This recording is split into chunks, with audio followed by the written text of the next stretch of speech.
welcome to the JBL Karma Fight League powered by Avance. Good evening, ladies and gents. This is Sri Lanka's first and biggest K1 Fight League. Now, ladies and gentlemen, the question is, are you ready to get loud and rowdy? Let me hear you make some noise for the KFL! I'm very happy to see your happy faces. I know some of you are here to cheer on your favorite fighters, your favorite friends, and of course, we're looking forward to hear you roar tonight. Now, ladies and gentlemen, we're about to begin the open weight draw. I will need your help to initiate this. Please put your hands together for your ring announcer, Mr. Ashan Dias. Hey, thank you, Sasha. What's up, fight fans? Are y'all excited? Make some noise if you're excited, fight fans. Come on, this side. Woo! Fight fans, are you ready? Are you excited? All right, keep that excitement going, fight fans, because before we begin the battles, we have one thing to do, and that is the draw for the Open Weight Championship. Ladies and gents, let me tell you a little bit about the Open Weight Championship. This is where we find 8 of the best fighters in the island, from different weight classes, from different disciplines, from karate, from Muay Thai, from kickboxing and MMA, and we put them together. Ladies and gents, this happens in K1 championships around the world, but the difference here is, around the world, these 8 fighters are chosen at random. Their opponents are chosen at random, but the draw happens a couple of months before the fight. So the fighters know who they're fighting, they can prepare for the fight. But at KFL Karma Fight League, we're doing something unique, ladies and gents, which is the draw happens on fight night. So the fighters have no idea who they're going to fight. They have no preparation. It's all going down in this ring tonight, ladies and gents. This is how the draw happens. At the Karma Fight League, we have a box of karma, which will have 4 numbers, and we have 4 fighters left out of the 8. The first round was held at the last Karma Fight League, and out of that, we have 4 winners battling it out to book a place in the finals at the next one. 4 දෙනෙක් ඉන්නවා. Box of karma එකේ numbers 4ක් තියෙනවා. 1 2 3 4 කියලා. Number 1 ගන්න කෙනාට chance එකක් තියෙනවා. මොන fight එකේද? පළවෙනි fight එකේද? දෙවෙනි fight එකේද fight කරන්න කියලා තීරණය කරන්න. ඊට පස්සේ දෙවෙනියා ආයි ඇවිල්ලා එයාට පුළුවන් ඕනනම් අනිත් bout එක fight කරන්න නැත්නම් ඉන්න කෙනාව challenge කරන්න. That's how it works, ladies and gents. You'll understand it when it happens. Okay, to get this draw happening, I'd like to invite into the ring the president of All Fight Systems Organization Sri Lanka and the president of World Amateur K1 Federation Sri Lanka, Mr. Dhayabaran Samarasekara. Give him a round of applause, ladies and gentlemen. Mr. Dhayabaran Samarasekara.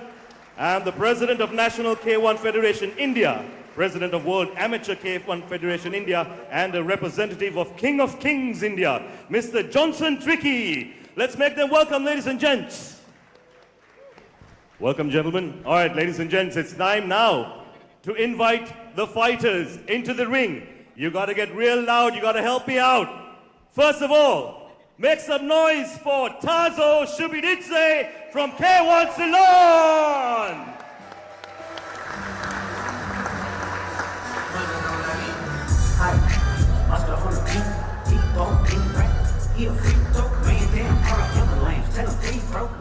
And next, ladies and gentlemen, make some noise for Gihan Sonic Prasanna from WMA.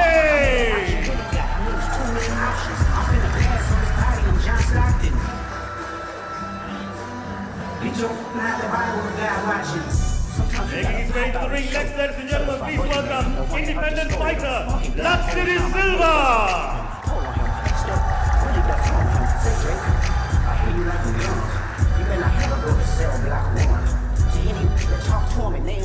And finally, ladies and gents, make some noise for Sylvester Silva from LFG Combat Club.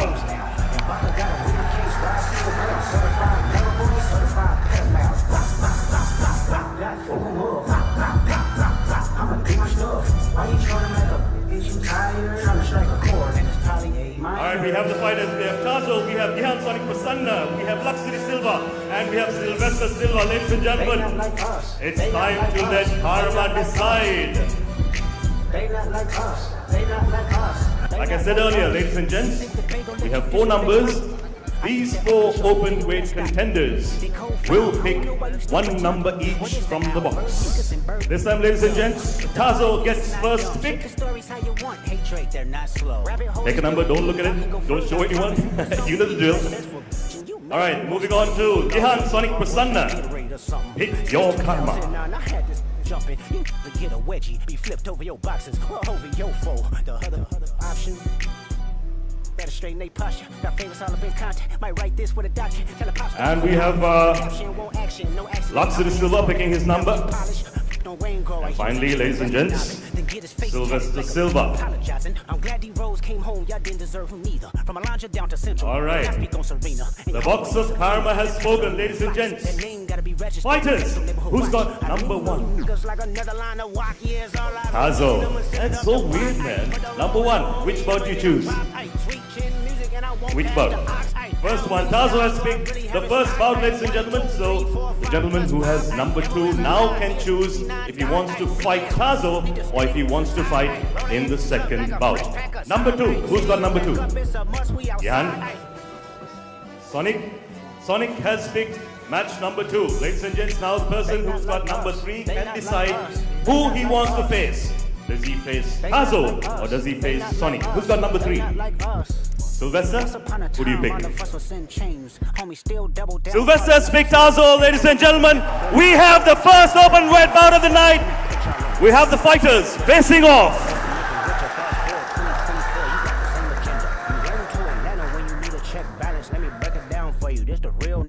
Alright, ladies and gentlemen, make some noise for Tazo, Shupiditse, and Sylvester Silva, your first bout of the open weight contenders. Alright, Lakiri, that means you'll be fighting Gihan Sonic Prasanna. Gentlemen, if you can square off. The family matter and the truth of the matter. Here was God's plan to show y'all the liar. He a fan, he a fan, he a fan, he a fan. And that's your second open weight match of the night, ladies and gentlemen. Gihan Sonic Prasanna versus Lakiri Silva. Run for your life. Freaky, not God. Freaky. We're about to kickstart our first fight, but before that, I'm about to introduce our referees and judges tonight. I think they will need a continuous round of applause because these are the people who will keep our fighters safe and our fights fair and square. So please help me in introducing our chief referee with over 40 years of experience in martial arts, international kickboxing referee and judge, black belt 7th-degree kickboxing, Mr. Vasanta Senaratna. Let's have a round of applause, ladies and gentlemen, and keep it going for our guest referee for the night, Shenal Fernando, our female referee, Ketaki Abesekara, Tina Cristino from AFSO, Germany representative, and of course the judges, Pradeep Pereira, Lenin Wiggin, Rukshan Ganatilaka, Danushka Nimasiri, Givanta Karunatilaka, Captain Ravindra Thammita, Abdul Basit, and our timekeeper Saminda Priyashanta, the jury, Dayan Samarasekara, Johnson Turkey, Darshan De Silva, and our doctors and nurses. One final round of applause for our referees and judges, please, ladies and gentlemen, from around the ring. I can feel the energy drop, but don't worry. I think it's time for our first fight. Gents and ladies, are we ready? I can't hear you. Ladies and gentlemen, are we ready for the first match? Here it is, bout number 1, Super Featherweight Division.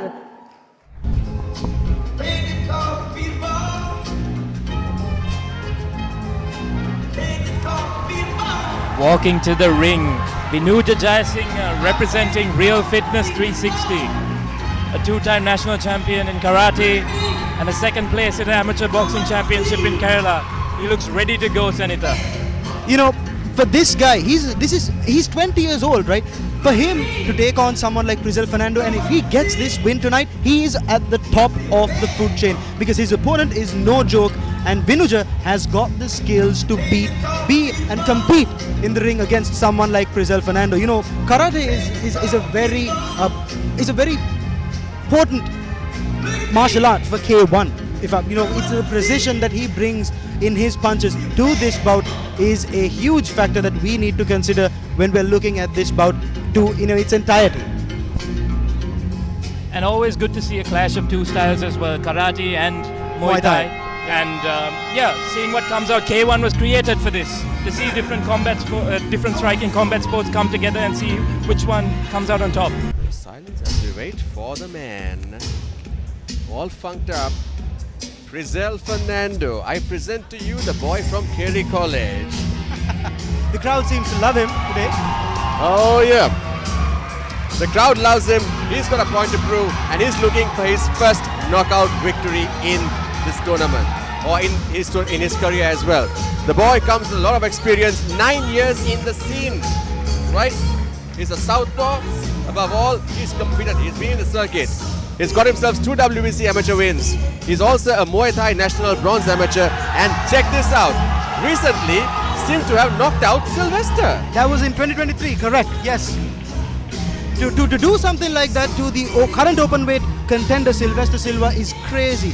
The training that he does under Rohan Tushar at Muay Thai Center Colombo is amazing. This guy is 28 years old. His record is not that extensive, but I'm telling you, he's one of the best in the country. And I am super excited to see him at KFL. Finally, this should have happened a long time ago, but I'm happy that it's happening today. And it's amazing, man. Prizel the Chaotic. Ladies and gentlemen, this is the moment fight fans all around the country have been waiting for. 3 3-minute rounds in the KFL Super Featherweight Division. And now, live from the sold-out Tapraben Arena in Colombo, let's get ready for Karma! Introducing first, fighting out of the red corner, a real fight karateka, standing at 5 feet 6 inches tall, weighing in at 60 kilograms, fighting out of Fitness 360. Make some noise for Vinuja Jayasinha!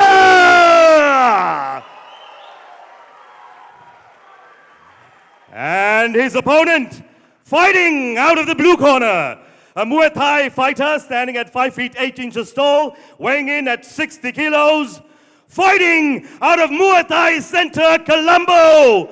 Make some noise for Prizel Fernando! And ladies and gentlemen, when the battle begins, your referee in charge, Shinal Fernando.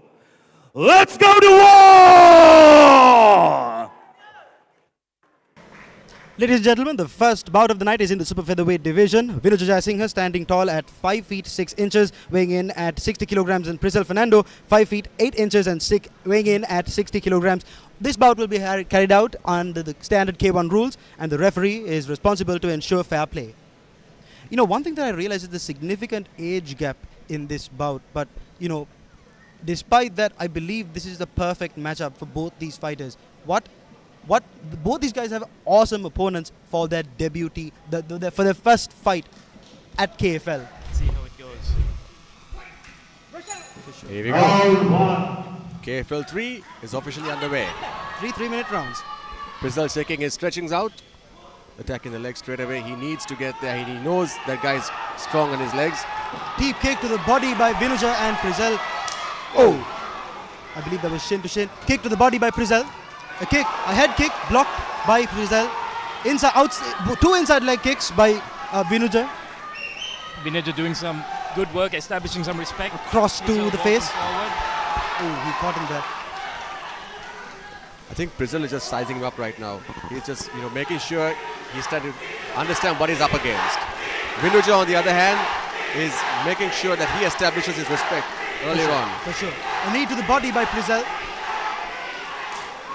I believe there seems to be some kind of dispute with the referee. Revata, what do you think? Not exactly sure what happened there. Vinuja would be advised to stay out of the corners and try and keep this fight in the center of the ring. Outside leg kick by Vinuja. A kick to the body by Prizel. Another kick to the body by Prizel. Ooh. Vinuja needs to move a little. He's standing kind He's of very flat-footed, stationary. waiting for Prizel to unload on him at the moment. You know, for the judges' eyes, the judges seems to be. Prizel is doing Prizel everything going in right. fight now. Combination to the body by Prizel.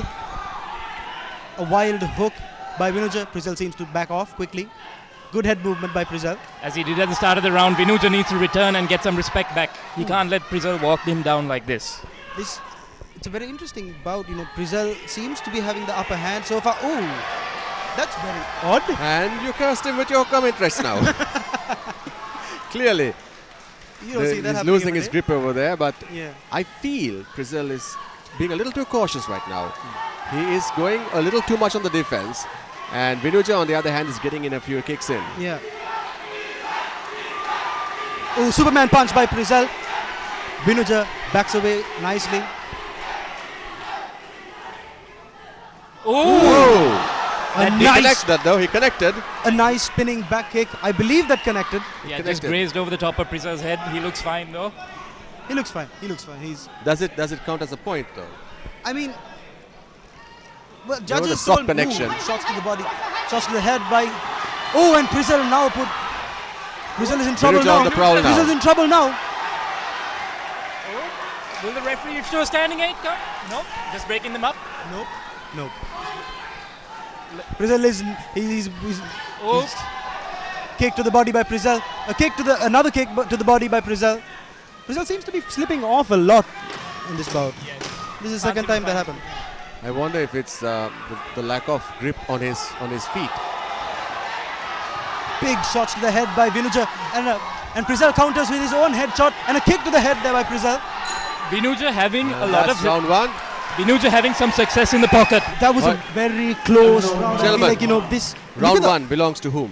I honestly I can't tell because I think Prizel has the upper hand so far. He landed more significant strikes because you asked me, right, did that headshot count? But no, what judges care about is a significant strike. A graze won't matter. You need to damage your opponent with your strike. It has to be a significant strike.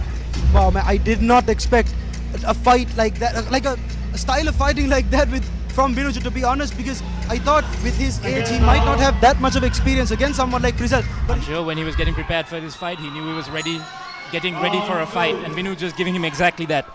amazing work there by Vinuja as well. Kick to the body by Prizel. Prizel pressing coming forward. straight in this time. He doesn't want to waste time. He should not be sizing him up anymore. Prizel made the mistake of hanging back and letting him come at him. But if he needs to make it count, he needs to score. And he needs to score some big shots. A kick to the body there by Prizel again. Another attempt at Superman punch. Vinuja is not going to win the fight backing off like this. He needs to get in the pocket and do the best work he did in the first round.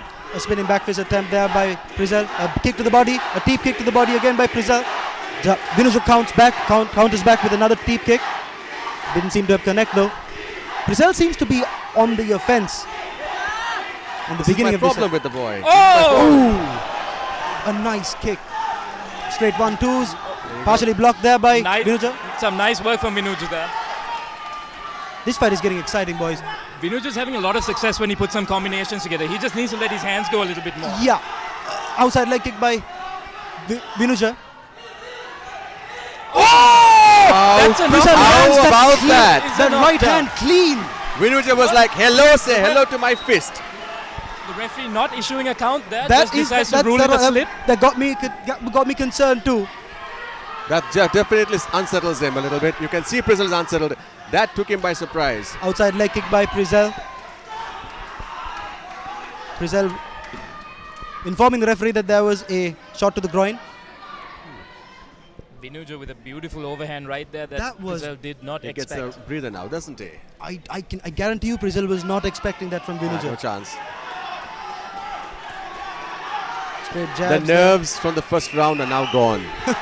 Both of them properly warmed up into this.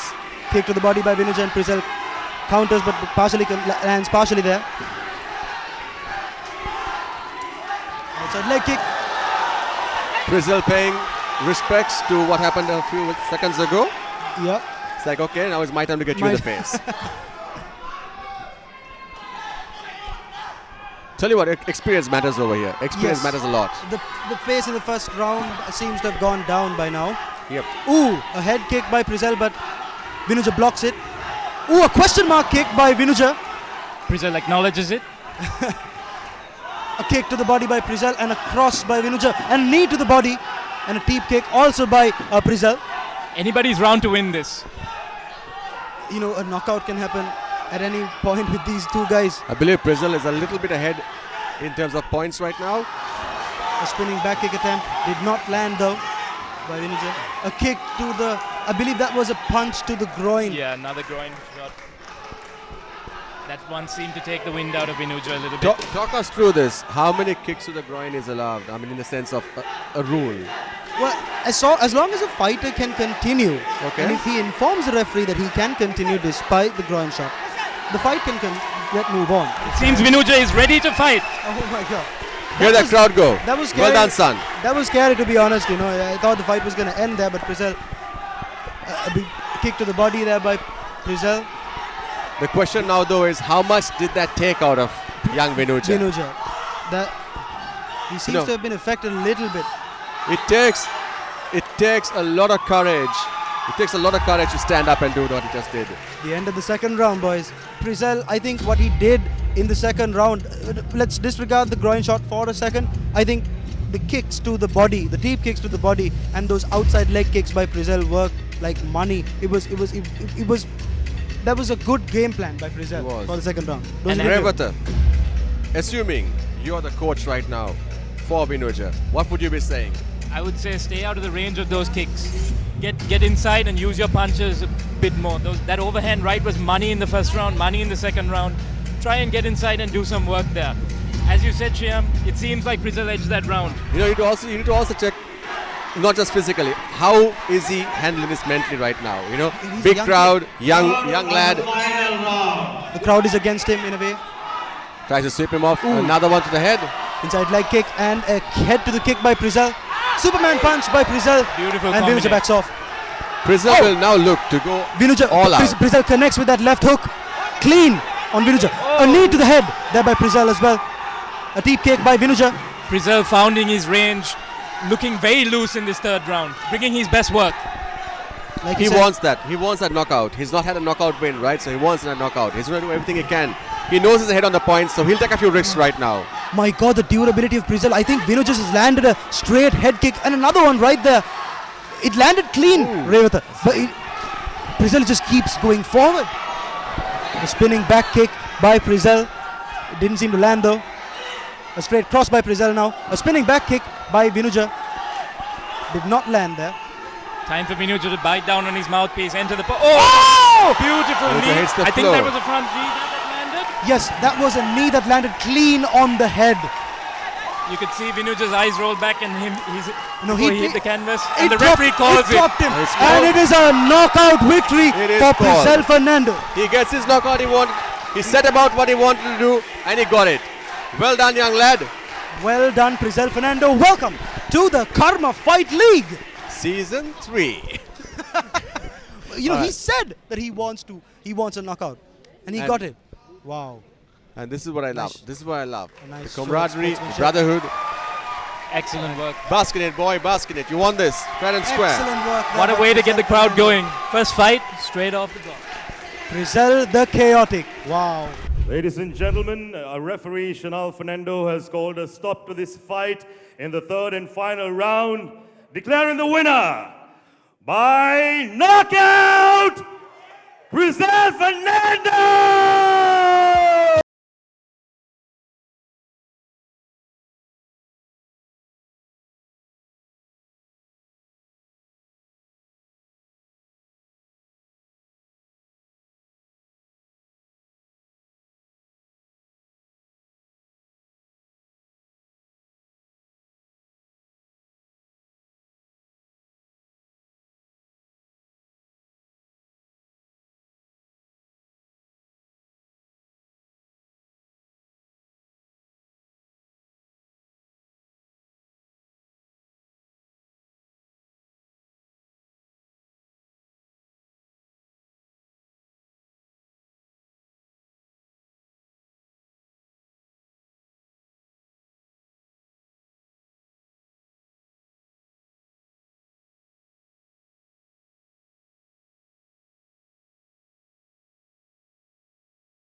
Ladies and gents, did you enjoy bout number 1? Ladies and gents! All right, then let's get ready for our main theme for the event of bout number 2 is a clash between the best of India versus the best of Sri Lanka. Ladies and gentlemen, this is bout number 2, middleweight.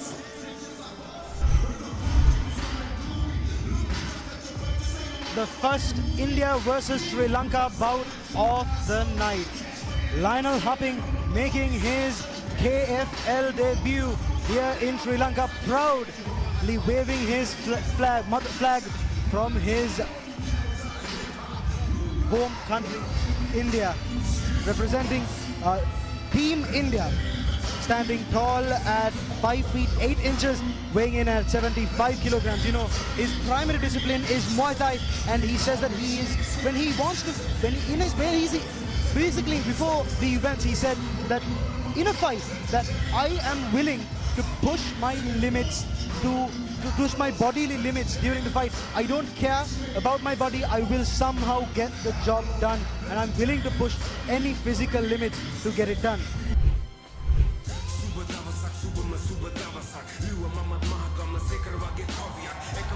Walking in now, Srimal Rodrigo, a bit of a legend in the Sri Lankan scene, having fought MMA, kickboxing and Muay Thai, and brought in some of the greatest fighters that the Sri Lankan scene has had as a coach. Having been under the tutelage of Will Chope, he's an experienced guy. He's taken the Sri Lankan flag abroad. He's flown it in Thailand before. Yes. And he's ready for combat today. A fight with two very experienced fighters between India and Sri Lanka. You know, for sure, he is also representing Kurunagala, and we all know the kind of reputation fighters from Kurunagala have. The brawlers, they can take damage and they can come forward and deliver damage. You know, he has a pro record, MMA record of 4 wins and 4 losses, pro kickboxing record of 2 wins and 3 losses, and pro Muay Thai record of 4 wins and 1 loss. You know, national accolades too long to mention. He's fought in every single combat sport. It's almost every single discipline: karate, Muay Thai, even combat sambo. Wow. Ladies and gentlemen, our next bout is the first India versus Sri Lanka bout of the evening. 3 3-minute rounds in the KFL middleweight division. Introducing first, fighting out of the red corner, the Muay Thai fighter, standing at 5 feet 8 inches tall, weighing in at 75 kilograms, representing Team India. Put your hands together for Lionel Cyril Hupping! And his opponent, fighting out of the blue corner, a karateka and a Muay Thai fighter, standing at 5 feet 8 inches tall, weighing in at 75 kilos, fighting for Team Sri Lanka! Make some noise for Srimal Rodrigo! And when the battle begins, our referee in charge of the bout, Mr. Vasanta Senaratna. Let's go to war! All right, bout number 2 is in the middleweight division. Lionel Hupping standing tall at 5 feet 8 inches and weighing in at 75 kilograms, and Srimal Rodrigo standing at 5 feet 8 inches tall and weighing in at 75 kilograms. A karateka, and Lionel Hupping, his primary discipline is Muay Thai. All right, so who's the money on right now? Who's the money on? Obviously, all 3 of us are Sri Lankan, but I think in terms of It's so record, biased, bro. I'm just going by technicality, you know. But you know, I'm just let me speak. Let me finish, Shah. You know, this is the perfect matchup stylistically, and you know, just these guys are equals. Both fighters coming out in the orthodox, and Hupping switches straight away. He's decided to switch to southpaw. Srimal, yeah, inside leg kick by Srimal, a kick to the body, and slip. Srimal slips there. That inside leg kick seemed to trouble Hupping. He's a switch stance fighter. He's going back and forth from orthodox and southpaw, giving Srimal different looks. Srimal needs to shake this off. Srimal has a lot of ghosts from his past, and I can see he needs to now deal with that and forget about what's happened in the past and come forward with his best foot forward. A show of respect there by both athletes. Srimal pressures in with the inside leg kick and combinations Nice work. and corners. Lionel. Middleweight division, fighters from middleweight division pack a huge punch, Sham. They do. Revata, what division are you from? Ooh, I fight in lightweight usually, 70 kg. I'm just about 90 at the moment, but I don't think I could be in any division. an outside leg kick by Srimal. Srimal's the one pressuring forward at this point of the round, the first round. Coach is saying, Kalabalane, take it easy, this is. An outside leg kick by Lionel. It's a nice counter. A kick to the body there by Srimal. And Srimal moved in. High kick is the order. He got 2 high kicks and then hit the floor. Guys, this is not to confuse anybody. These slips and all of that, judges don't take that into consideration one bit. That's good information. Thank you, Shah. Srimal's leg kicks are adding up on Lionel now. His stance is getting less and less wide. Somehow Lionel managed to corner Srimal. A huge cross by Srimal. It landed clean, but Lionel is not stopping. My God, Lionel is so durable. This is my problem because I know Lionel for a fact is an endurance fighter. He likes to take it, take things to the wire. He also likes to push his opponents to the limit, and he pushes himself. So you need to also be fit at the same time, resilient against a guy like Lionel. And there you go. 2 kicks to the leg and body by Lionel, and Srimal follows back with a kick to the leg as well. Ooh, Was that huge. legal? Is that allowed? Yes. I've never seen that happen before.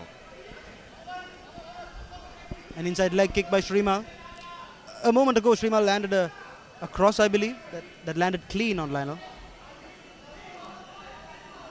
An outside leg kick by Srimal.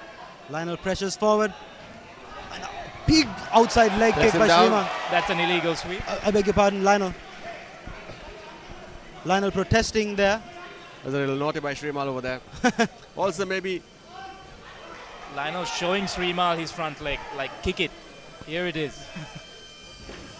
when both these guys are cocky athletes, right? Both of them are cocky. And both of them have been in each other's faces. Oh, A nice. kick to the body there by... Oh, look Whoa. at that. Srimal looked a little off balance, but blamed it on the ground. and I would believe him actually. It looked like a little bit of a slip. So here's my question. Round 1. I mean, I think Srimal had the upper hand up until the last 15 seconds or so. more than that, a little more than that. And every time Srimal goes to that leg, Haping reacts. And I'd say, go to the work, do what's paying dividends. All right, Lionel needs to shake it off. Srimal needs to come back strong. We need to see what's going to happen. A lot of talk, a lot of ringside chatter going on as well. And the referee. How cool is our referee, man? Cool. There you go, straight to the groin section. I believe that was a kick to the body or the hip. Body. It landed clean. And Srimal pressuring forward. Lionel has a lot to complain about to the ref. Not sure what that was about this time. And Srimal sort of acknowledging it, and he said that he wants to continue the fight. Yep. Lionel caught him with that right Beautiful. hand. That's a That was foot-to-foot a sweep, proper sleeve. completely legal. And a beautiful technique from Srimal Rodrigo. Let's not forget that those sweeps are not taken into consideration though when judges are awarding points. Yeah. I mean, Shanita, would that count more as a kick rather than anything else? Kicking the standing leg out?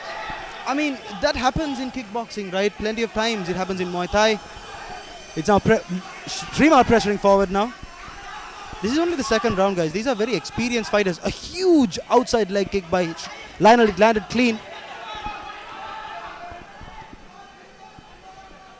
Now having found success with the leg kick, Srimal would be advised to follow these up with some combinations Oh. with the hands as well. I believe that was shin to shin. Lionel caught him with a couple of punches there. Do you think this is going to go to the 3rd round? It looks so. These guys have settled into a bit of a technical rhythm now. And- Less helter-skelter than the first fight, for example, that we saw. And both these guys are very durable, They've been in the game for a long time, and they know the kind of danger their opponents possess. An outside leg kick by Srimal, and He connects Lionel, with the head. Lionel connects with a beautiful cross there. A jab, if I'm not mistaken. And A knee on exit as well, that I'm not sure if it landed or not. you would feel these guys are agitated a little bit. They're getting a little frustrated with each other. Yeah, lots of chatter back and forth Yep. from the ref as Yeah. well. Referee Vasantasena Ratna paying close attention to Srimal at this point. Very calm. Has Srimal against the corner. Somehow Lionel managed to trap Srimal in the corner there, and he keeps to be, it seems to have made it a tendency, you know, in this fight. Oh! That was a big loaded up left hand from Lionel Happing. And a straight right hand by Srimal as well.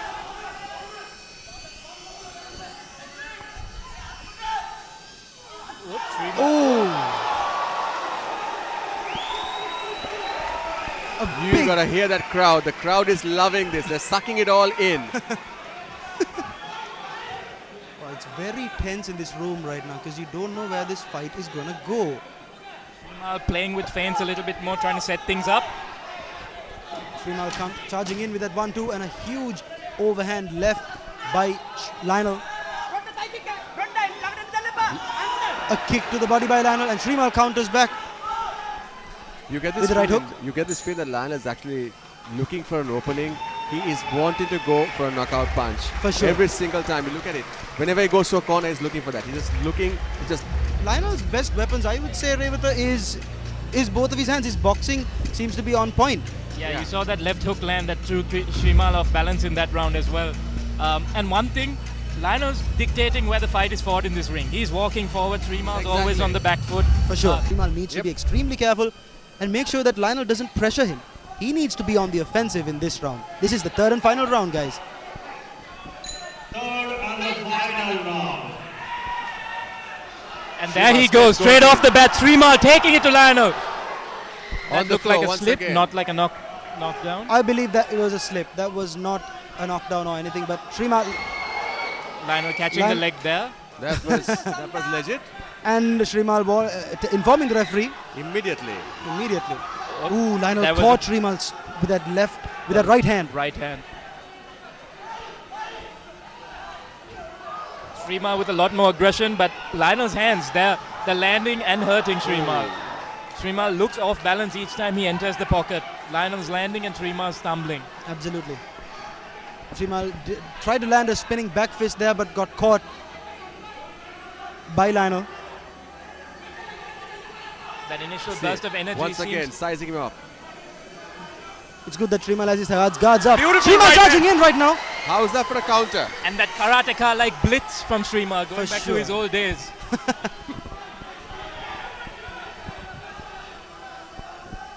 You know, that tendency resembles his primary discipline, karate.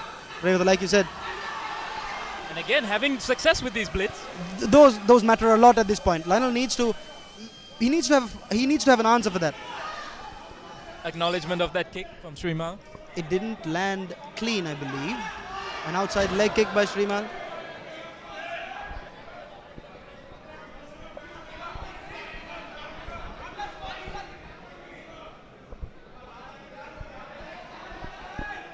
All right, boys, this is about it. Something's gonna give. That Superman to left body kick combination was nice. Srimal needs to make it count. These are the final few seconds. And a nice cross by Srimal. Lands clean. Srimal's most successful round, I would say. And, you know, in a tough, close fight like this is the time to go. We're in the last few seconds of this bout, and I feel now or never For Srimal Rodrigo. because he's gonna make it count. He's gonna go for the kill right now. There's no other way we're gonna see a proper result coming from this. It's gonna be either really too close to call. Srimal charging in with a nice outside leg kick and a combination of his own. Coach says he's gonna thrust kick in. You could hear his coach, yeah. Inside leg kick did not land. Inside leg kick by Srimal, it didn't land though. Lionel pressuring forward. Nice. Lionel still walking Srimal down. Srimal needs to, make these last few seconds count, coming forward. Lionel charging in. Lionel gets a big one in the face. Stumble from Lionel. Srimal completely goes off. I would give that round to Srimal Rodrigo, but it was a close first and second round. It was a close in first and second round. I agree with you, Revata. Wow. These kinds of bouts are very exciting. It doesn't always have to be a finish, because when the fight lasts all 3 rounds, there's a certain beauty to it. The hardcore fans know what I'm saying. Exactly, Senithil. Nice to see two fighters settle into a technical rhythm, look for openings. This is what the sport's about. Ladies and gentlemen, after 3 intense rounds, we go to the judges' scorecards for a decision. All judges have scored this contest in favor of your winner on unanimous decision, Srimal Rodrigo from Team Sri Lanka!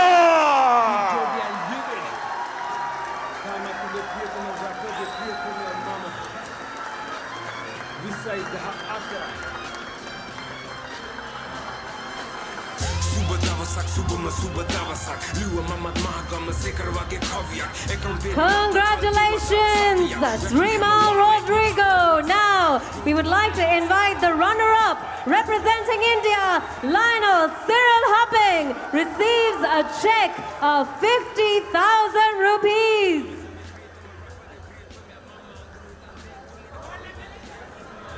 And now, the winner of bout number 2, representing Sri Lanka, Srimal Rodrigo, receives a check of 100,000 rupees.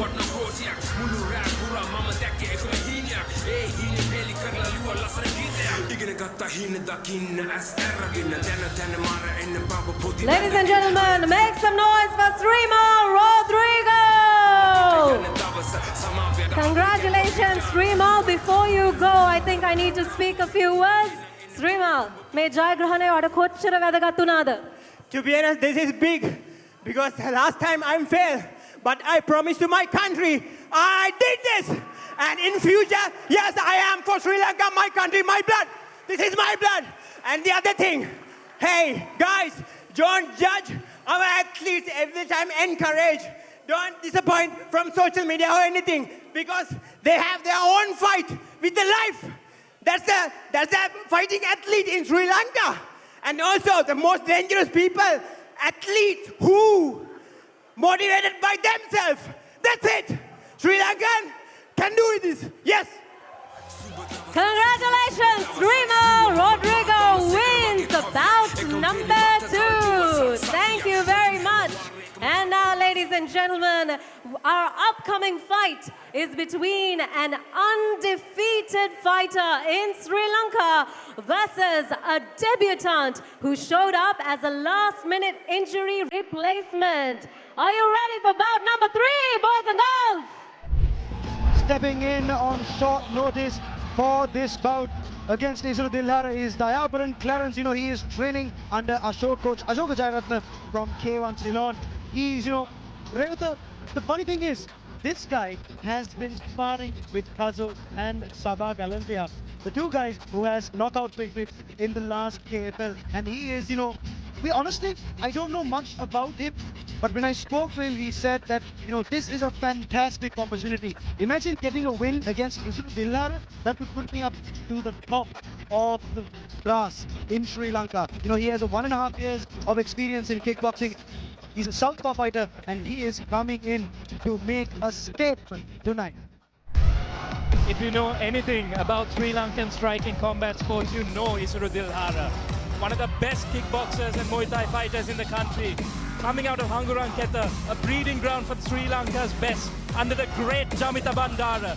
This guy is what Sri Lanka has to offer. He's at the pinnacle of the sport in this country. And if anybody deserves a contract, maybe this guy is that guy, Coming in here, he has a point to prove. If you are who you say you are, get this job done. I mean, if you're a hardcore fight fan, you need to know who Isuru Dilhara is. I've seen him at boxing events, I've seen him at Muay Thai events, and at K1 fights. And it was nothing but total domination from this kid. His cardio is off the charts, Sean. I'll tell you why though. His cardio is off the charts because he hails from the hill country, right? Sure. Very important. He trains in the hill country at high altitude levels, and this man is able to go toe to toe and beyond with anybody in the ring simply based on that. He's got amazing power, attitude, and also this guy has the same coach as our girl Nimasha Kumari. Yes, Nimasha Jamita Bandara, right? So, like you said, he's the perfect poster child right now. This is bout number 3. 3 3-minute rounds in the super bantamweight division. Introducing first, fighting out of the red corner, a K1 fighter standing 5 feet 6 inches tall, weighing in at 56 kg, representing K1 Ceylon. Put your hands together for Dhayabaran Clarence. And introducing his opponent, fighting out of the blue corner, a Muay Thai fighter standing at 5 feet 4 inches tall, weighing in at 56 kilos, fighting out of Hanguranketa Muay Thai. Make some noise for Isuru Dilhara.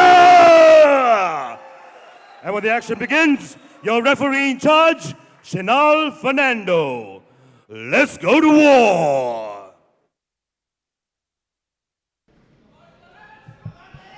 Ladies and gentlemen, this bout is in the super bantamweight division. Representing K1 Ceylon is Dhayabaran Clarence, standing at 5 feet 6 inches tall and weighing in at 56 kilograms.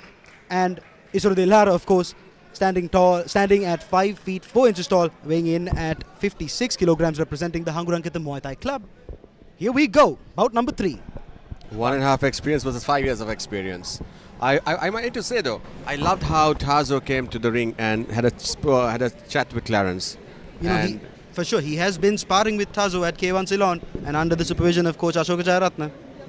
So you could expect something. You could expect something. You know, Dhayabaran Clarence has been training. He looks a lot smaller. And he took in this opportunity for this fight, you know. And Isuru was supposed to fight an Indian fighter, but unfortunately there was an injury and that fight fell apart. And Dhayabaran Clarence was like, give me this opportunity. Here we go. Straight away with some strong hands. That's some great pace going right there. Dhayabaran has come to fight though. He's going to bring the fight to Isuru.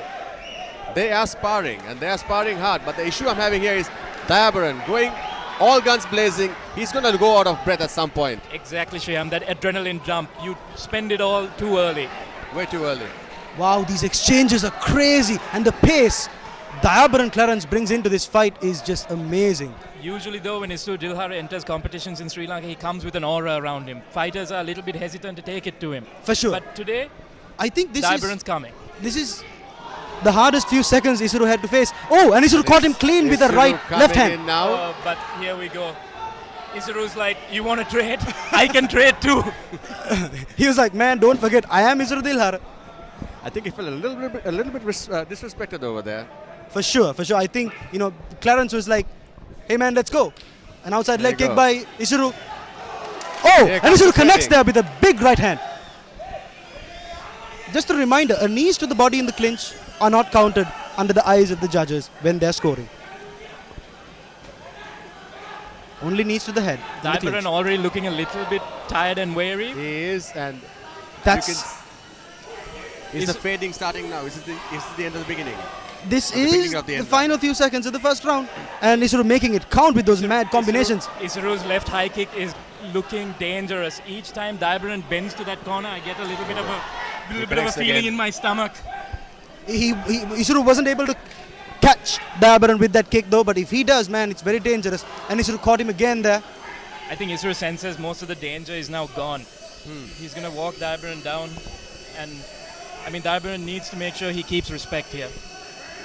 Dhayabaran is slowing down. You know, I call Isuru, like I said in the last KFL, I call him the Terminator. His facial expressions never change.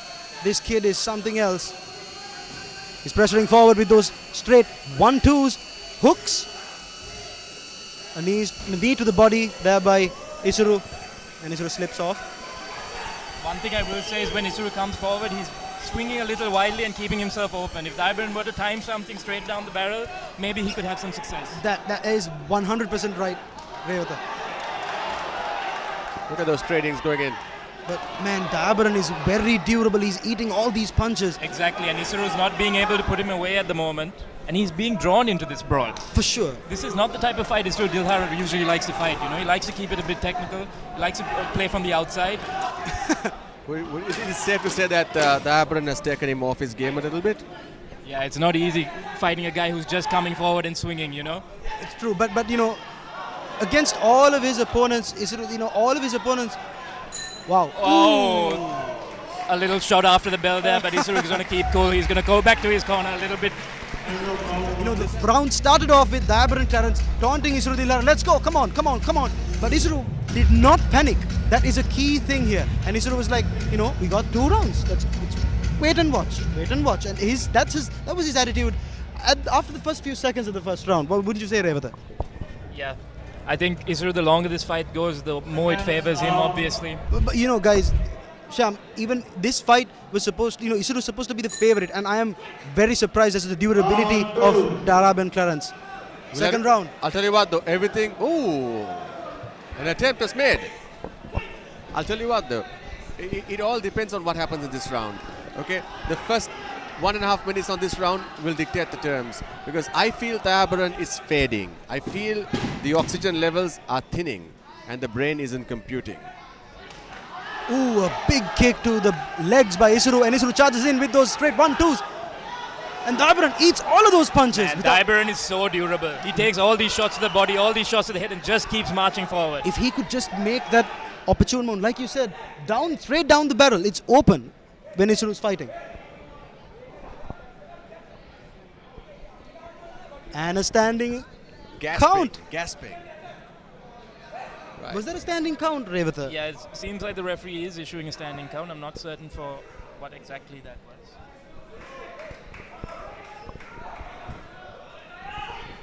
You gotta love the resilience. Ooh, a teep kick that Beautifully fine front kick. A teep. almost drops Clarence. That's one of Isuru's key weapons. The Hangguan get the boys. They have some great teeps on them. Isuru caught him clean with a couple of punches there. And they get into a clinch and the referee breaks off the clinch as per standard K1 rules. I'm watching Tazo on ringside and he's just shouting instructions, you know. Give him the jabs, give him the jabs. Isuru now closing in. The referee can separate this clinch. Yeah, Isuru's, I think in the clinch, Isuru's waiting to land that one big knee to the head before the referee breaks off. That was a wild right. That was a good miss. Yes. As far as Dhayabaran is concerned. And Isuru, I have to acknowledge Isuru's head movement here. He kind of evaded a couple of shots there by Clarence. Dhayabaran's body language is not looking good. Each time they're separated, his hands down, stumbling into the corners. Yeah. Coach Ashoka Jayaratna paying close attention to his student at this moment. Oh, that's the teep. That's the teep. An iconic Hangguan get the teep. That was a heavy teep kick to the body, man. That must have hurt a lot. An outside leg kick by Isuru and he moves in. Oh! Man, this Dhayabaran Clarence though, he came to fight. He did. Oh, a kick that landed clean on the face. And a nice left hand by Isuru. Nice work there. The second round going in favor of Isuru Dilhara so far. Hands down. Dhayabaran not doing a lot to protect himself in some of these exchanges. Yeah, he's relying on his durability. And Isuru Dilhara lands a clean right hand. I think the referee could. Seems like this fight is going to continue. Oh my goodness. Yeah, I think this might be the time for the referee to issue a count.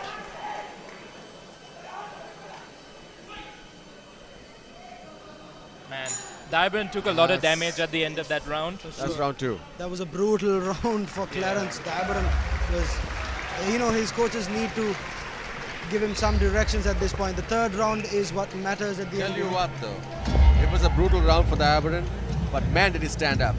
Yeah. He took it. He took every hit. No questioning his heart and built to fight, But like one thing you say in combat sports is, are you too tough for your own good? Isuru Dilhara is walking him down.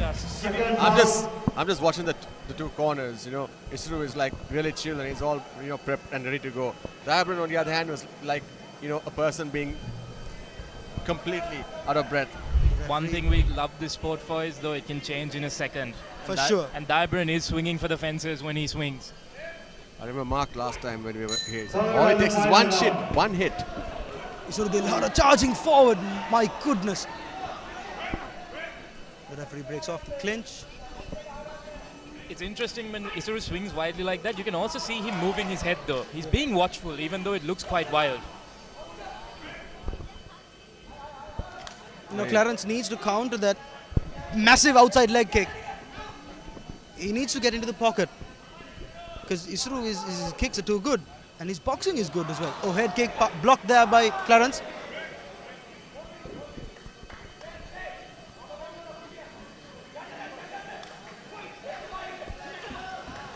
Both exchange deep kicks. A huge shot by a nice left hand there by Isuru. 2 left hands if I'm not mistaken. Those are some brutal shots.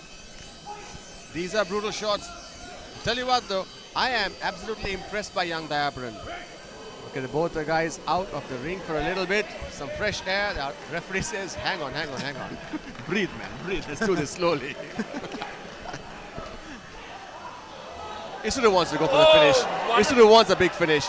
He wants to make sure he wins in a knockout. Amazing head movement there by Isuru. Nicely getting away from the corner. Beautiful to see Isuru put that together. I thought it was something like a teep to a spinning backhand attempt, and now Dhayabaran's in the corner. He's in trouble. Taking damage again. You know, Isuru was up against the road. You see how he evaded that, and he came back to the center. It was good work there by Isuru. That teep looked a little bit low, but Isuru continues.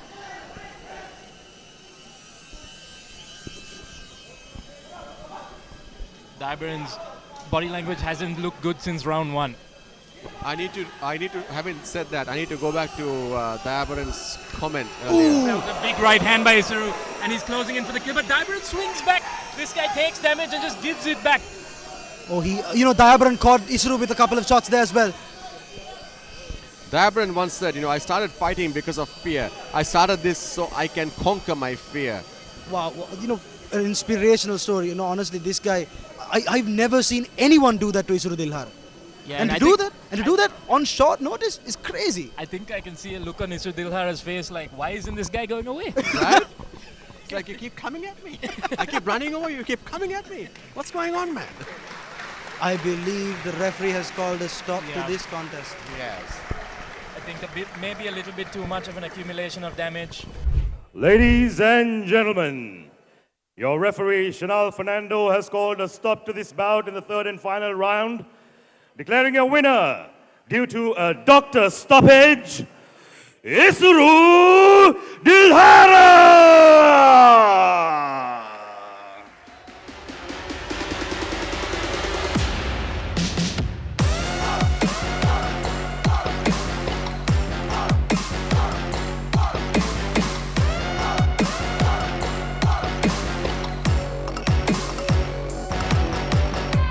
Ladies and gentlemen, can we also have a huge round of applause for this young animal right here? He took the fight on 2 days' notice, ladies and gentlemen. On 2 days' notice. Make some noise for Dhayabaran Clarence! Dhayabaran Clarence receives a check worth 40,000 rupees from the KFL. And now, ladies and gentlemen, we'd like to invite our winner of bout number 3.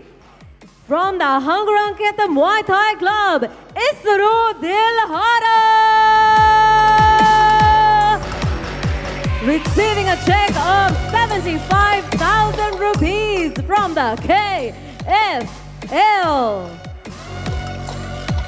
Representing the Hangaranketa Muay Thai Club, Isuru, me jayagrahane oata kochchara watinawada? ඇත්තටම මේ මගේ KFL දෙවෙනි පාර ශ්‍රී ලංකාවට පුරුදු. ඇත්තටම මම ගොඩක් ට්‍රේනින් කරා. ගොඩක් මහන්සි වුණා මේ වෙනුවෙන්. ඇත්තටම මට සතුටුයි මේ ජයග්‍රහණය ගැන. KFL වගේ තරගයක් සංවිධානය කරු ගැන මේ KFL ටීම් එකට මම ස්තුතිවන්ත වෙනවා. ඒ වගේම මගේ ජමිත කෝච්චෝ ඇතුළු මම මෙතෙන් එන්න උදව් කරපු හැමෝටම මගේ කෝණයන්ගේ යාළුවන්ට මට චියර් කරපු කට්ටියට නම් කියුණකුයි හැවෙන්ටම ස්තුතිවන්ත වෙනවා. Make some noise for Isuru Dilhara, ladies and gentlemen. And of course, the runner-up, Dhayabaran Clarence. What a display of fantastic sportsmanship, ladies and gentlemen. All right, now, Time to crank up the energy because we have two titans going head to head in the next bout. So, ladies and gentlemen, please help me in starting bout number 4. This is light welterweight. Right after the break, it is JBL presents Karma Fight League 3, powered by Abans. And here we have the bout that's about to happen, bout number 4. Take it away, Revata. Oh, you know what? It's actually my turn. We got Fahad coming in. The boy from India, 20 years old, standing at 5'10", and he's, of course, his discipline is Muay Thai. The homeboy says he's hungry to push his limits, and he wants to get a knockout tonight as well. You know, when I spoke to Fahad Zidane before the interview, he said Januka is a counter fighter. You know, he won't have answers to my. He said that Januka won't have answers to my combinations. I will constantly pressure him. I will put him to the corner, and I will get the TKO or KO victory.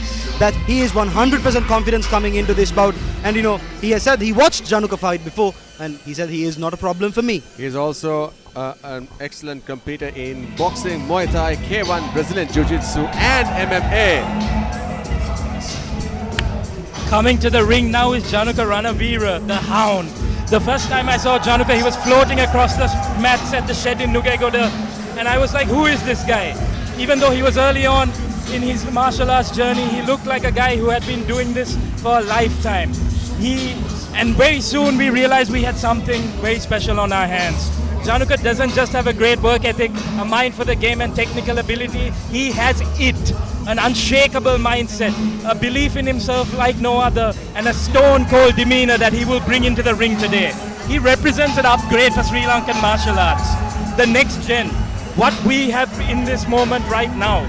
A great striker and an accomplished fighter in all forms of mixed martial arts combat as well, and he's bringing what he can into the striking ring today. He is here.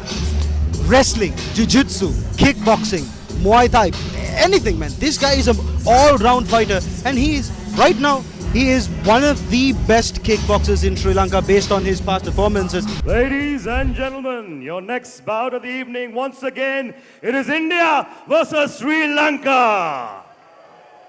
Introducing first, fighting out of the red corner, a Muay Thai fighter standing at 5 feet 10 inches tall, weighing in at 65 kg, representing Team India.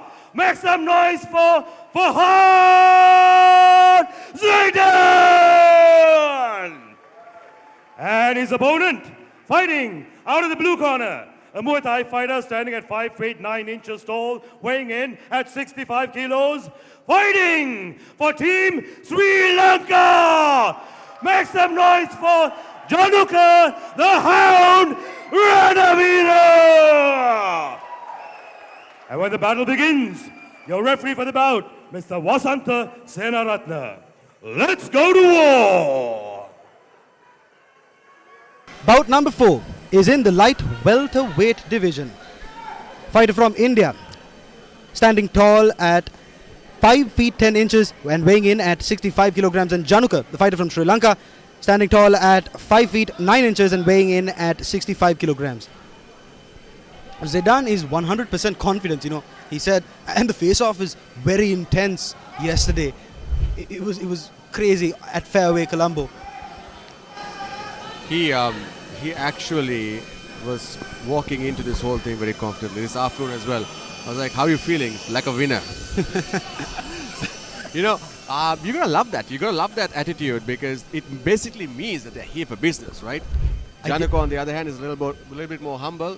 But I'll tell you what, that ring, that bell basically puts everything away. Januka will release the Hound. Straight away you see that this is going to be a technical fight. Both fighters sizing each other up from the outside. They're not rushing into it, unlike the first few fights. Januka looks in a nice rhythm. Fahad likewise. An outside leg kick by Zidane. A kick to the body by Zidane. Lands clean there. And Januka charges in with straight 1-2s. You'd have seen in the fight that he had with Dilshan as well, Januka likes leading with his hands. Referee Vasant Senaratnam breaking off the clinch.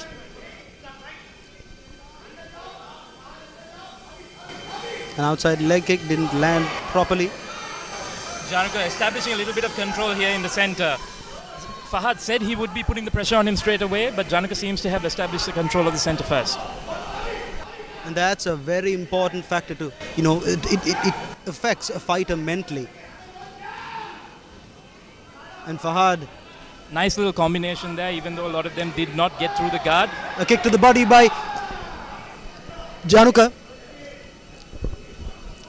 How do you think Januka would approach this? Like, okay, now they're trying to still size up each other, trying to still figure each other out, right? What do you think Januka should be doing right now? I mean, Januka is, in the first round, I believe he is getting to know his opponent. Exactly, making reads, trying to figure out the pattern. He hasn't seen much of Fahad in the past before. Just seeing where he tilts his head, where he drops his guard, where he telegraphs his strikes. For sure. Januka seems to be using that teep kick a lot. And Fahad counters with a left hook, but it was blocked by Januka, if I'm not mistaken. I like Fahad's approach though. A kick to the body by Fahad, and those must hurt. There you go. Fahad charges in with a straight 1-2s and gets into the clinch, and referee breaks off the clinch. So far, it's been a lesser paced round compared to the other fights that we've been seeing. I think Januka is being quite passive early on here. In order to win this round, he needs to get off a little bit of action towards the latter end.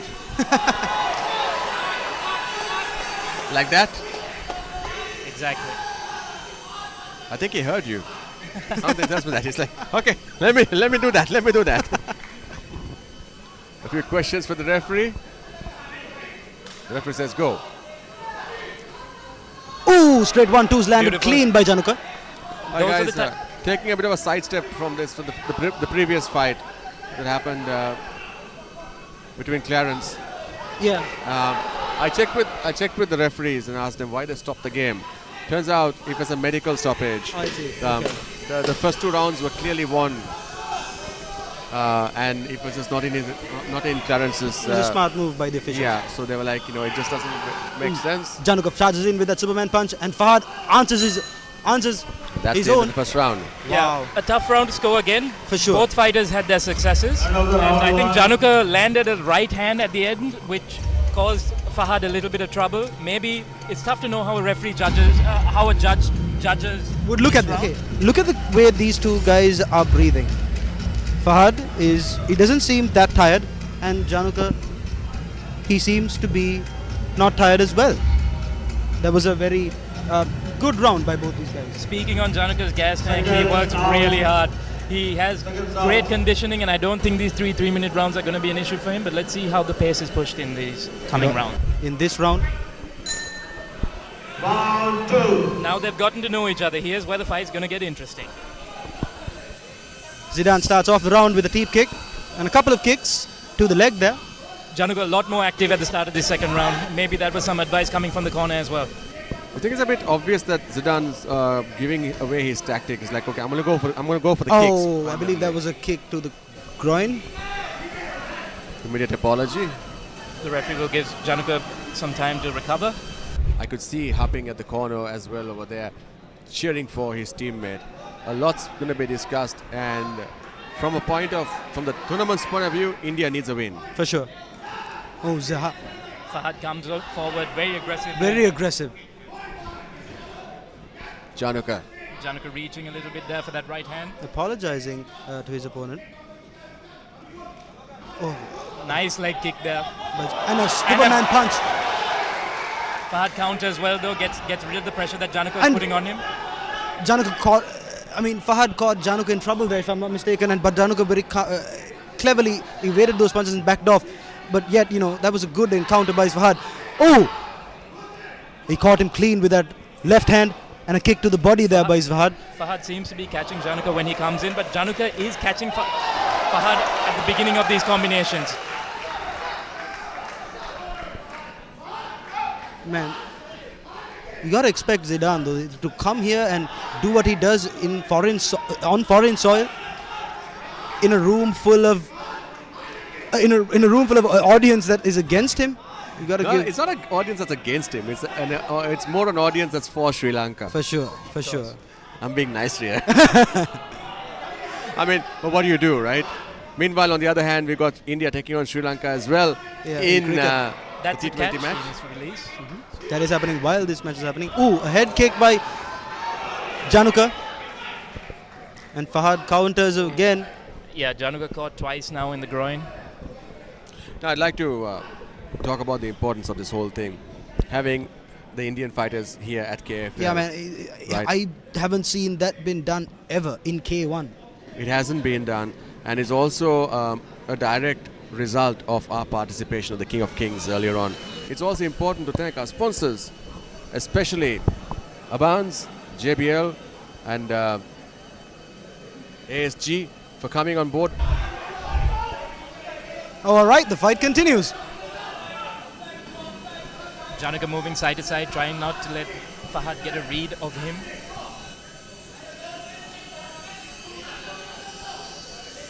Fahad charges in with a 1-2, and he caught Januka there, if I'm not mistaken. And Januka also countered with a right hand. An outside leg kick by Fahad, and a straight right hand lands clean for Januka. Fahad having success with the pressure right now. Januka finding it a little bit difficult to deal with, catches him with the right hand there. Nice Superman punch there by Januka. A kick to the body by Fahad. I think Fahad is now feeling his groove in here. Yeah, he has now gotten to hang of it. Oh, Wow. a nice right hand by Januka. Oh, a kick to the groin. That was unintentional. Nonetheless painful. Very painful. Yeah. Yeah, Luckily, he's obviously. ready to go. Fahad seems like he's fine. Januka taking center ring. Oh, in the end of the second round. That was a tight one. It was a hard to call one. It's very hard to call. Revata? All to play for in the third round. Don't know how the judges saw the first in particular, but it seemed like the second might have gone to Fahad. Shreyam, I what do you feel think? so too. I feel so too. Fahad definitely had his moments there, you know, especially with that teep kick that he had. That he landed a couple of those teep kicks and those outside low leg kicks that must have hurt Januka a lot. And it all boils down to this round, guys. You know, it's very tough to call. That's very true, Shivan. We got some really interesting people in our crowd. We got Shivan, we got Lahiri Mudalige, TM Dilshan. A lot of celebrities. Woo! A Januka crazy catches pace. him with a strong right hand. And I thought there was a groin shot, but thank God it was not. it looks like both fighters are going to leave everything in there this round. This is insane, guys.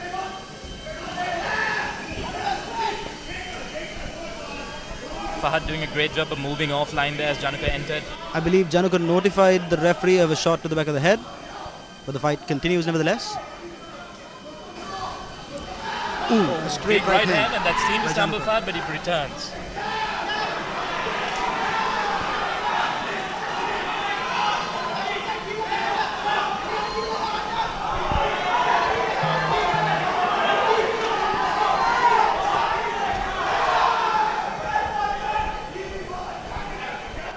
Back and forth action here.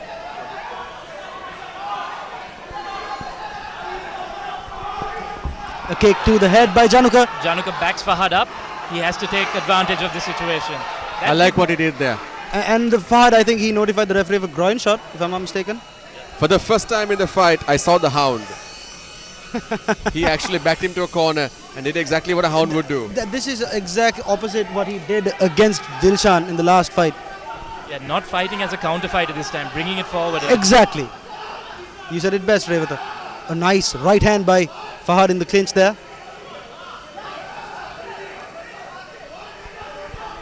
Wow, this is a very close fight. It's very hard to call. But Januka- it's interesting that Januka is the one always pressuring Fahad at this point of the round. No, the thing is, Fahad is playing up to a passive role. He wants to lure him in. It's like, okay, you come on the attack and I'll take advantage of it. For sure. I mean, He's looking for a loose end. both. Could have Ooh, mentioned- straight 1-2s by Januka. That stumbled Fahad a bit, but he keeps coming.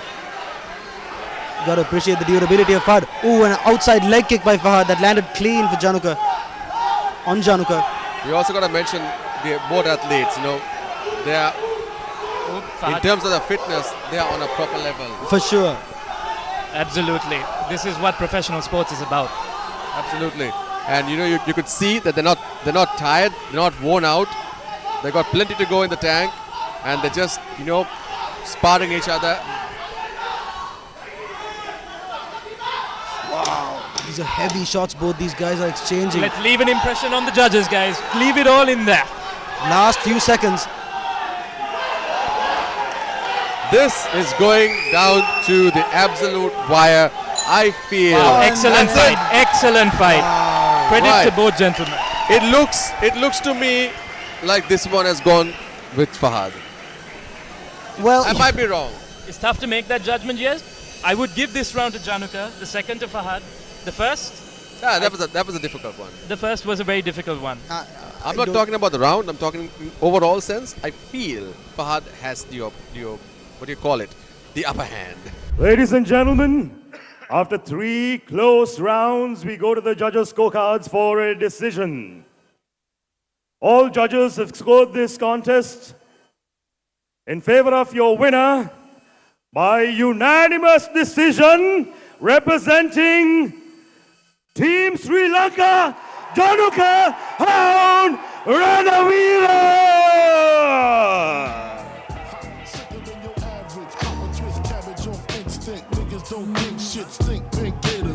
Detroit players, Tim's for my hooligans in Brooklyn. Dead right, if the head right, Biggie there, and I Papa been. And now, ladies and gentlemen, our second runner-up is Fahad Zeldan, receiving a check of 40,000 rupees. Ladies and gentlemen, a round of applause for your runner-up, please. And now, the winner of bout number 4, representing Sri Lanka, Januka the Hound Ranavira, receives 75,000 rupees from the KFL. Congratulations to our winner, Januka. A round of applause, ladies and gentlemen, for your winner, Januka the Hound Ranavira. How important was it for you to win this match? It was very important because I'm representing Sri Lanka. There's 5 international fights. Now we are 2-0. Yeah. Congratulations once again for Januka the Hound Ranavira.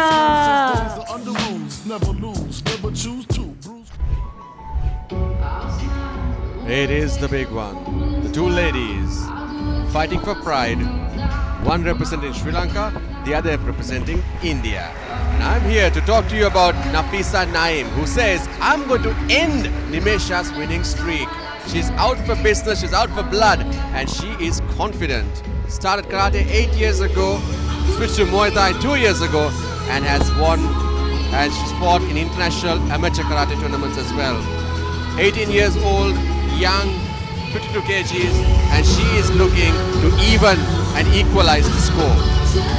Judging by how other fighters from Team India have performed thus far, I can safely say that this will be the toughest challenge Nimasha Kumari could face in a couple of minutes. These guys from this Team India, it's the way they fought, they fight is incredible. And I am so excited to see how Nimasha is going to handle this.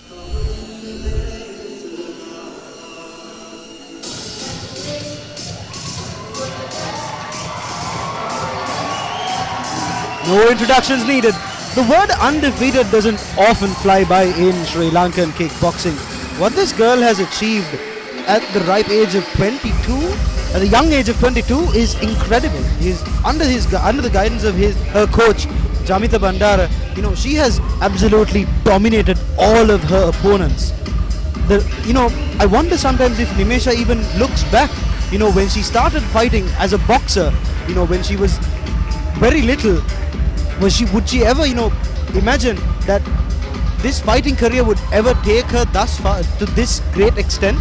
You know, Nimasha is the first fighter to be signed by KFL.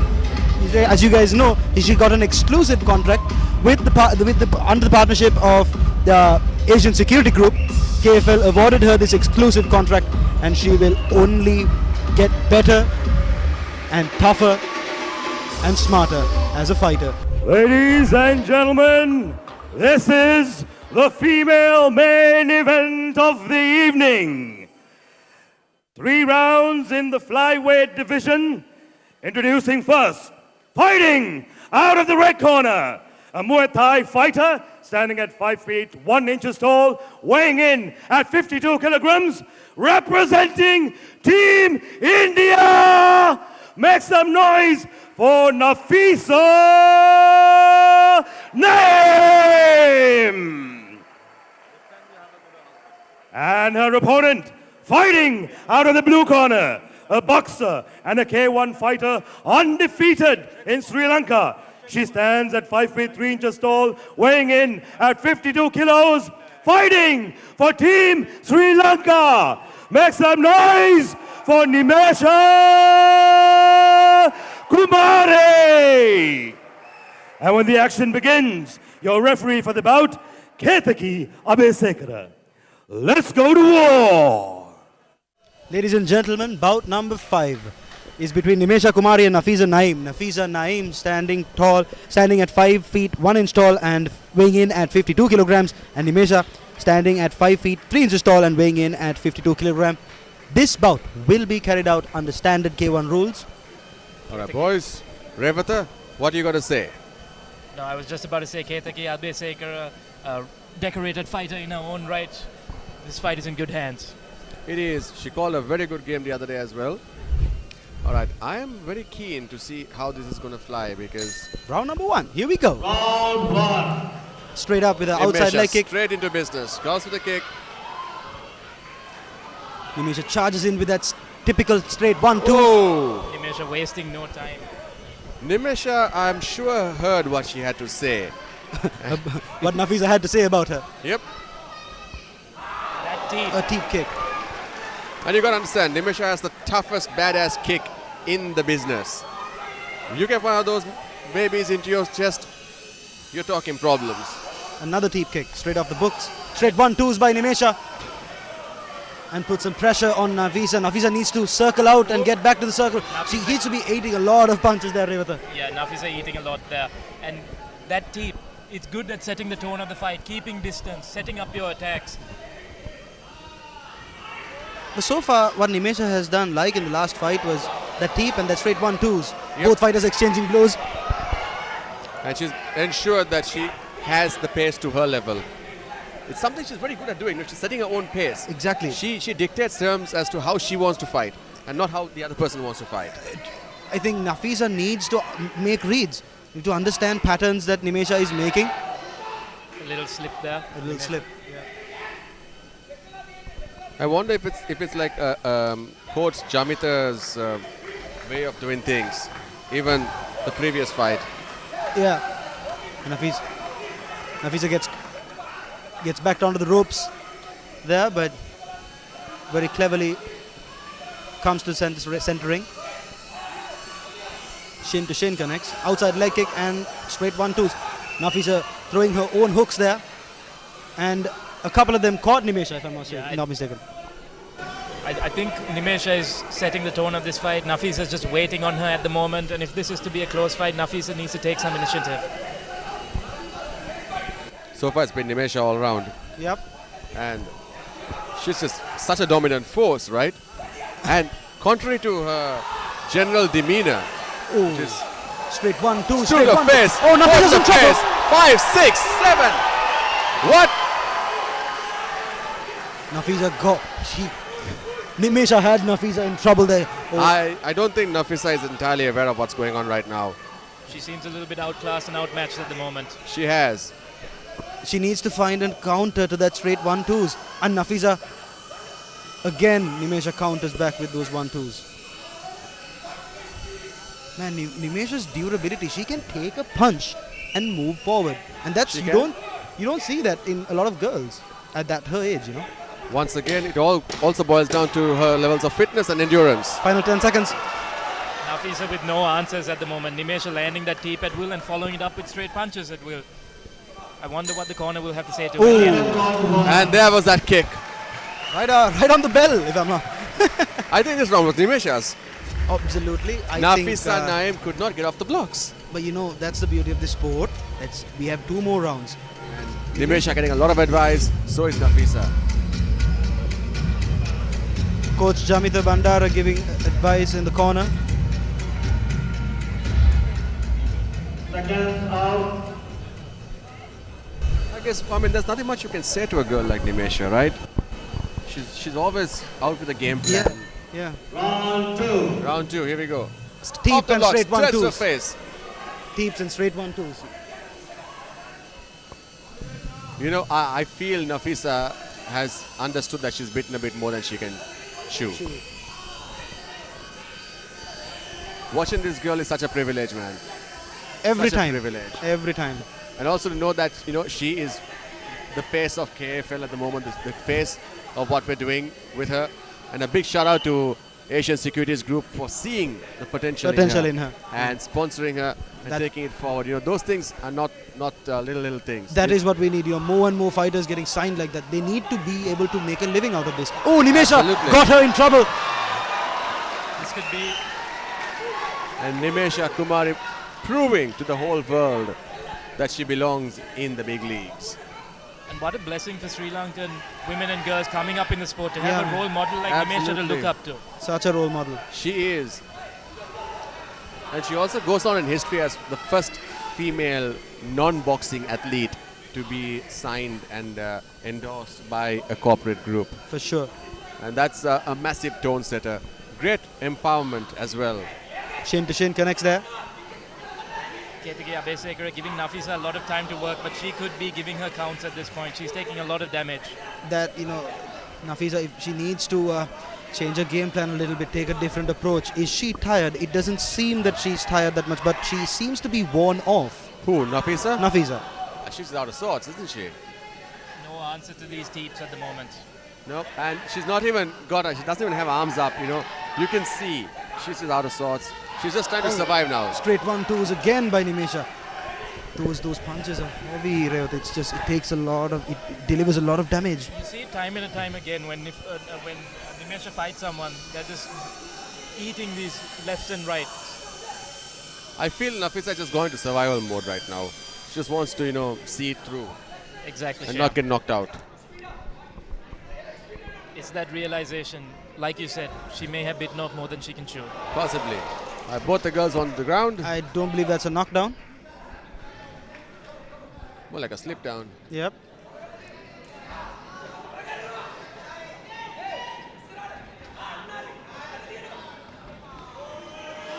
Well done. Well done. Very little significant strikes landed by Nafisa in this round. She counters back with a right hand, but it did not land. Ooh, a big right hand by Nimesha. And now Nimesha gets caught in the corner, but I don't believe it's much of a threat to her.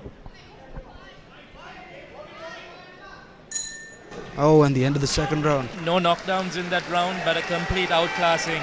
Yep. If you were going to rule something at 10-8, that might be one of those as well. 2 clear, very clear rounds to Nimesha Kumari.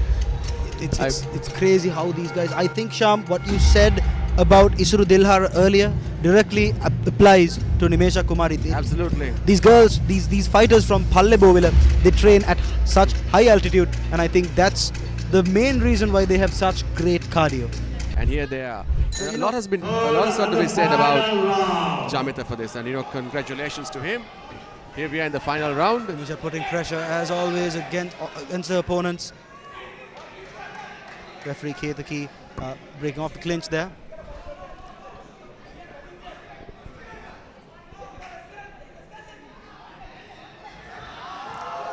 Deep kick and straight 1-2s, and Nafisa eats all these punches. Man, I have to say, Revath, although Nafisa is eating a lot of these punches, she's very durable. Most fighters wouldn't be able to continue. I've seen a lot of fighters fade away at this pressure against Nimasha, but not Nafisa.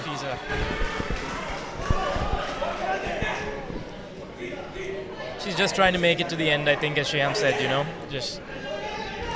and I think that in itself will be an achievement. It would. Especially, I mean, look, Nafisa has nothing to be ashamed of. She's only 18 years old, and she's going to learn a lot, right?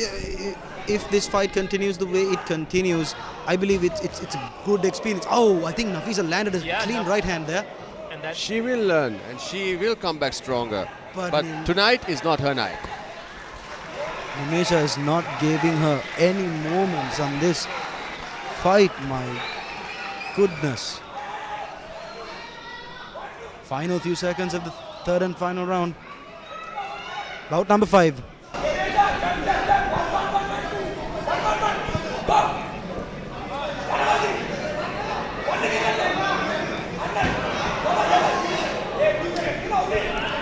nice kick attempted there, but Nimasha did have her hand up. That 1-2 lands again.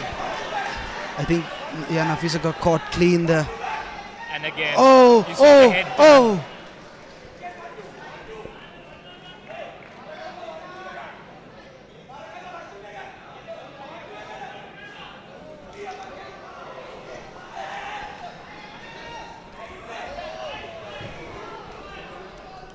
Nimasha completely dominating this round.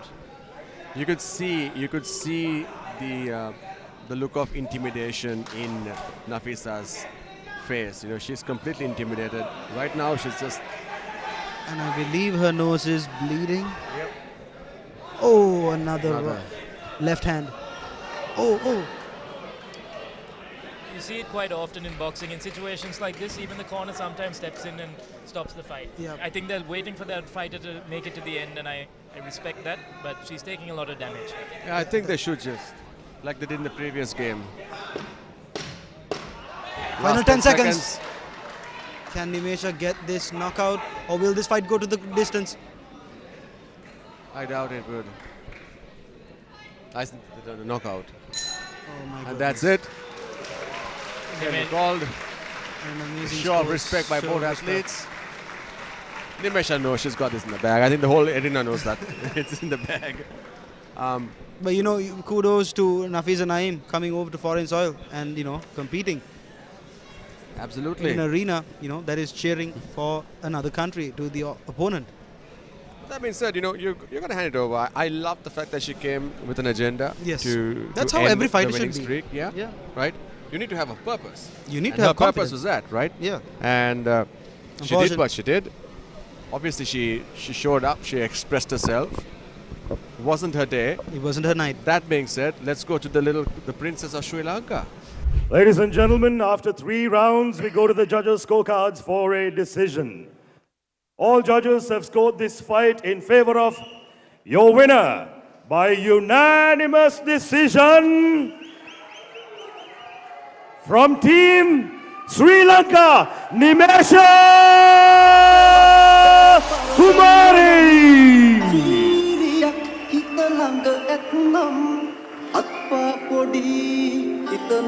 Ladies and gentlemen, something special about Nimasha Kumari. KFL looks for fighters from all around the country and provides them support and sponsorships to be able to fight all year round.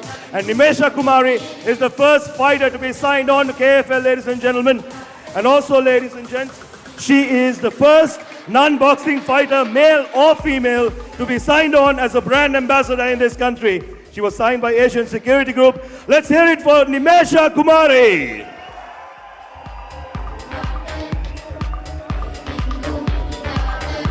All right, ladies and gentlemen, we'd like to invite our runner-up representing India, Nafisa Naeem, to receive her check of 50,000 rupees. A round of applause, please, for your runner-up. What a trooper!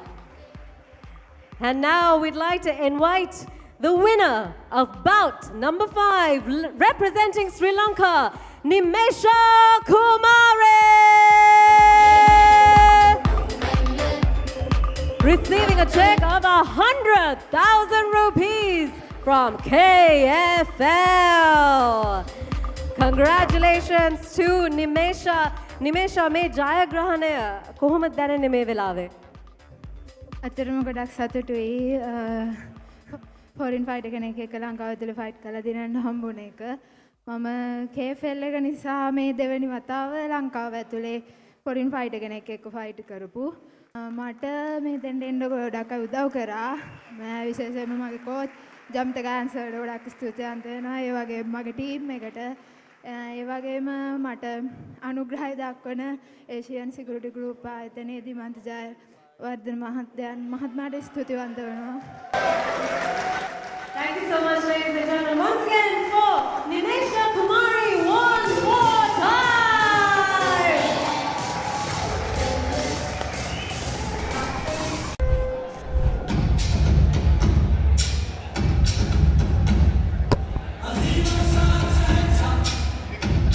Representing Team India, it's Sheikh Shoaib Ali.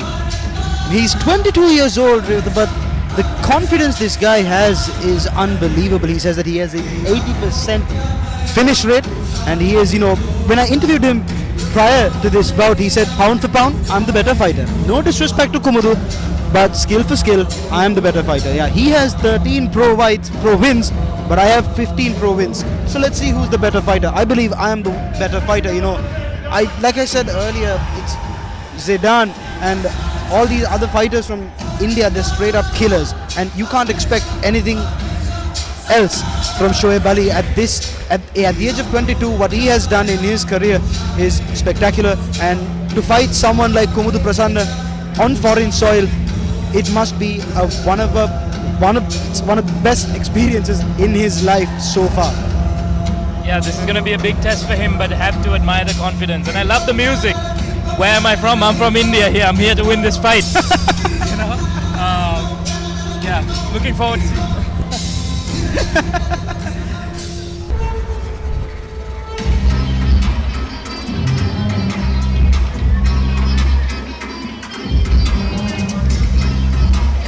What can you say about Kumudu Prasanna? A guy who has been there and done that.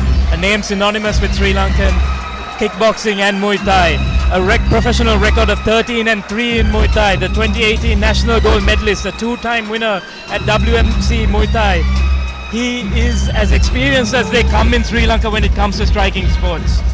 And here at his second KFL fight, having missed out due to injury last year, the second Indian opponent at a KFL event as well.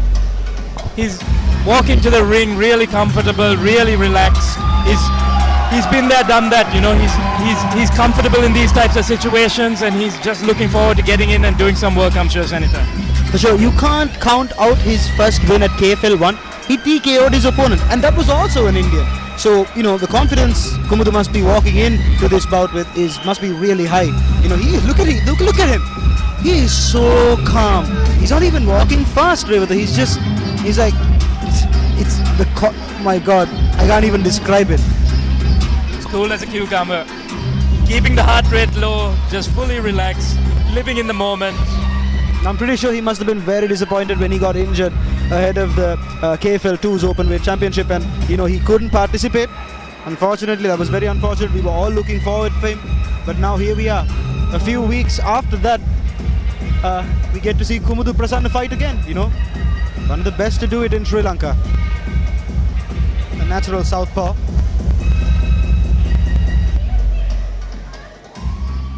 Ladies and gentlemen, our next bout of the evening, three-minute rounds in the catchweight division between Sri Lanka and India.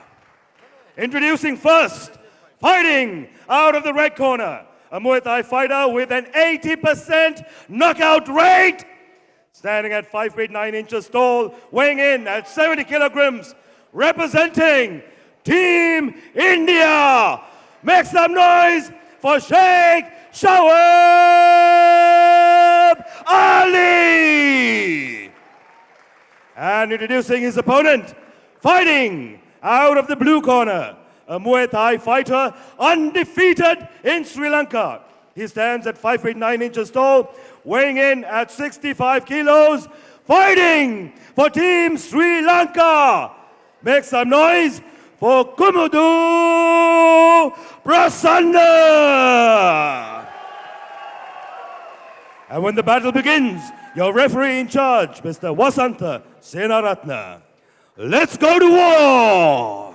Ladies and gentlemen, this is bout number 6. This is a catch weight bout. Shoaib Ali coming into this bout at weighing in at 70 kilograms and standing at 5 feet 9 inches tall, and Kumudu Prasanna standing at 5 feet 9 inches tall and weighing in at 65 kilograms. I just want to continue what I was saying. So, a 22-year-old has had more opportunities to fight over a 36-year-old. This is also the lack of competition in Sri Lanka, right? You raise a wonderful point there, Shyam. You're absolutely right. And this is exactly why we have to do what we're doing with KFL. And this is why we're bringing in this kind of exposure to Sri Lanka for Sri Lanka. It needs to continue. Competition needs to happen for fighters to grow themselves, you know? Absolutely. And at a level of high intensity, which is what we're doing right now. There is a 5 kilogram weight difference here. I'm hoping that won't be, I'm hoping it won't become a factor, but we have to count. I do feel though that Sri Lanka has the speed advantage while India has the weight advantage. Yep. Kumudu Prasanna is very calm and his kicks are very strong. Oh! Shoaib did catch Kumudu him with gets a heavy caught. right hand. I like what I'm seeing. This is a straight out brawl. Kumudu got caught straight with a heavy right hand by Shoaib, and he kept on coming. That was a knockout shot. Wow. Kumudu with some hard kicks. Heavy shots. Shoaib Ali is also not backing down. Shoaib is very fast in his movements, very agile. Shoaib knows what he's doing. He's been here before. He's seen it all. So he knows what it takes to see a game through like this. A kick to the body. And those hooks by Shoaib Ali are heavy. If Kumudu gets caught to one of them, I mean, it's game's over. A very Muay Thai-like style from Shoaib as well. Light on the front leg. Yep. Both these guys are Muay Thai fighters. An outside and a beautiful leg kick. check. Yep. Kumudu fakes with the right and throws the left. Kumudu seems very intense, and he seems to be gauging his distance with that left hand.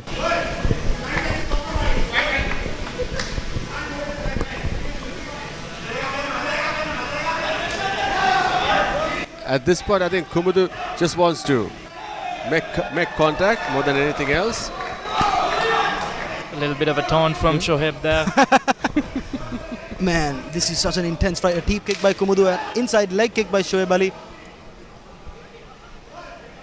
I must say Shoaib looks very comfortable in there. Yeah. He has seemed to find his range very easily. This is a very tough fight. You know, the trouble Shoaib Ali presents Kumudu is very real. I'm sure that must be very troubling. It must be very, it must worry the Sri Lankan fans. Kumudu doing all his work from the outside at the moment, not getting too close. Shoaib the one trying to close the distance. Nice little kick to the body there. That one. Some wild swings from Shoaib Ali. I have to say, Kumudu has to be careful with those hands. Shoaib has very heavy hands, straight, not 1-2s, but those 2 hooks, from the side. Both exchanging a body kick and a leg kick there. Another taunt from Shoaib. Having said that, whenever Kumudu does land that body kick, it gets a reaction out of Shoaib. So just because he's taunting it wouldn't mean he doesn't throw it anymore. But that check, very good at checking with the front leg is Shoaib Ali. Every time Kumudu goes to that front leg with a kick, Shoaib's just eating it on that shin, and that hurts. That hurts. That's gonna keep you from throwing more of those. At the end of the first round. Wow. That was a tough one. A good show of sportsmanship there. Shoaib maintaining a lot of composure over there. He seemed to be very calm and collective. Kumudu looked a little frustrated at occasions. Yeah. It goes back to what I said in the beginning. Yeah, we need to have more exposure to situations like this, because when you're fighting in your backyard, it's always the same thing, right? Yeah. It's the same level of competition, same level of intensity. This is a different level of competition and intensity. This is a huge challenge ahead of Kumudu, and he needs to, He has to make sure that he lands that low leg kick properly without getting checked. Round number 2. It's also important for Kumudu to just do what he does. Don't deviate from your strengths. Both exchanging body kicks there.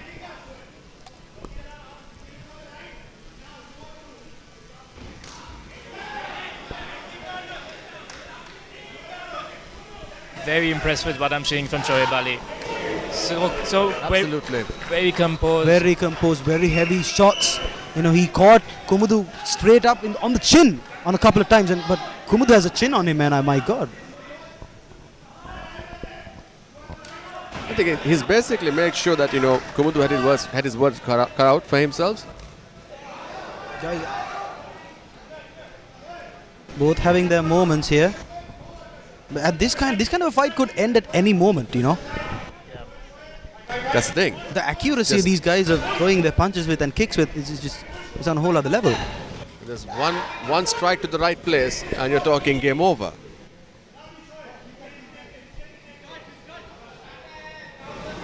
Shoaib taunting Kumudu. I think he might have been signaling like there was a headbutt there as well that has cut. Yeah, Shoaib said maybe there was a headbutt. I'm not so certain. Kumudu's cut. Yep. So we'll have to have some medical attention right now. Kumudu raising his glove up, his fist up. So it's good to go. Both showing some amazing sportsmanship. Good. Blood and all, I'm all okay, he says. Yep. But Kumudu Prasanna is not the kind of fighter to stop the fight because of just one cut. And he's been in the game for many years, for 21 years. And now the crowd getting into it. The crowd completely backing Kumudu. So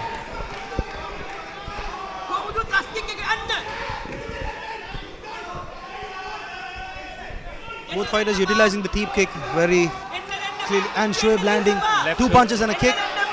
And again to the groin, Shoaib says. He can continue. He says to the referee that he can continue the fight. Kumudu needs to make a move right now. He needs to make a statement. He needs to catch Shoaib. And he has to have his guard up. I feel like he gets caught to that chin. And outside leg kick there. And Kumudu caught Shoaib with a right hand as they were entering to the clinch. Ooh, heavy body shot and a head kick that did not land. It seemed like he caught him with the right hand entering there as well. Shoaib is having the better of these exchanges. he is. He seems to be the more accomplished of the lot that we've seen from India so far. Yes, and definitely the most refined in terms of his striking ability. You can see this with his little playfulness, with his feints from a distance. Oh, that little slip there, but yeah. This is an intense fight, guys. He's advanced striking. Doesn't Shoaib's style also remind you a bit of Sonic's style? Yeah. Especially with that, that kick to the body. Yep. Shoaib is so strong. He seems so strong. Will Kumudu Prasanna be able to face this adversity and, get the victory he deserves and he wants? 10 seconds to go. The deep kick that did not land. That's the round. One more round to determine the fate of this game. This is the best fight so far. No disrespect to other athletes, but this is insane. Kumudu, although there is a cut, he seems to be... And then you can see Shoaib Ali paying close attention to his opponent, see how he is behaving and all of that. You can see the doctors attending to him as we speak. Hopefully not so much. It doesn't look like there's blood dripping into his eye at the moment, so hopefully they can keep this one going. Yeah. No, but I think there's also a concern as to, how much trauma taken to the head. So we've got to make sure that, you're able to continue. Looks good and ready to go. Shoaib walks in with the confidence he has in the previous 2 rounds as well. Foul on the final round. Shoaib lets him set up. It's interesting how Kumudu is using his left hand to gauge the distance, but he got caught there with a couple of hooks. A kick to the body there by Kumudu, and an overhand right lands clean for Shoaib. The referee nearly going down with him. But that's the level of intensity, right? Yeah. This is K1. You got to break off the clinches. Pure striking. Oh. Ooh, that was a huge left hand, and Kumudu follows back. If Kumudu wants to win this fight, he needs to push the action. He now. needs to take this moment. He needs to make the best out of this moment.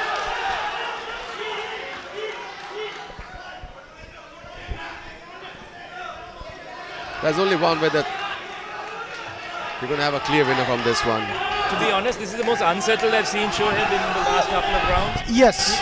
He's not as fluid on his feet. He's not as fluid on his feet at the moment. And okay, now Kumudu lets him recover a little bit and he gets his rhythm back again. That's the thing. Kumudu needs to not let him settle into a rhythm. Just keep going forward. Well, Kumudu showing some amazing head movement there. He evaded a couple of kicks, but it's good that I didn't see him get clipped with those two hooks that Shoaib threw. You know, oh, a nice body kick by Kumudu. Another one. Shoaib pressures, wants to pressure forward. It's hard to see. No, neither fighter is on the back foot. You know, at this point of the round. Oh, and Kumudu gets caught. Man, the chin on Kumudu. He's not. Those are knockout shots. Those are knockout Complete shots. knockout shots. But he's continuing the durability of Kumudu Prasanna. How would you, if you were in Kumudu's situation, Revata, what would you do right now? How would you try to counter this? You know, I said push forward, but he's actually having a lot of success working from the outside as well. The problem is he's 2 rounds down. So you know, how much can you get off from the outside? Can you put your opponent away from the outside? Maybe not. So let's try and get some volume going. Let's see what happens. Try and set up a knockout shot. Yeah. Wow. That's the only thing right now, isn't it? Yeah, it feels that way. It feels so too. I think Shoaib feels pretty confident about himself as well at this point. Heavy hands by Shoaib. A moment ago, Shoaib notified the referee of a small groin kick, but the fight is continuing. Man, he's checking those kicks, Revata. Those hurt a lot, no? And such textbook checks. Beautiful. In the last few seconds of the first round, or the third round rather. And I think Shoaib has successfully answered all of Kumudu's attacks.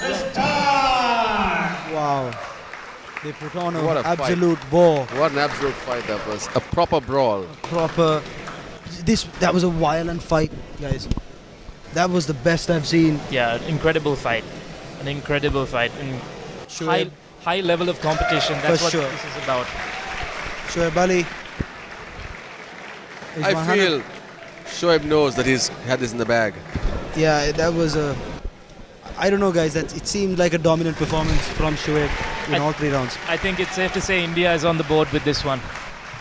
Ladies and gentlemen, after 3 intense rounds, we go to the judges' scorecards for a decision. All judges are in agreement and have voted in favor of your winner by unanimous decision from Team India, Sheikh Shoaib Ali!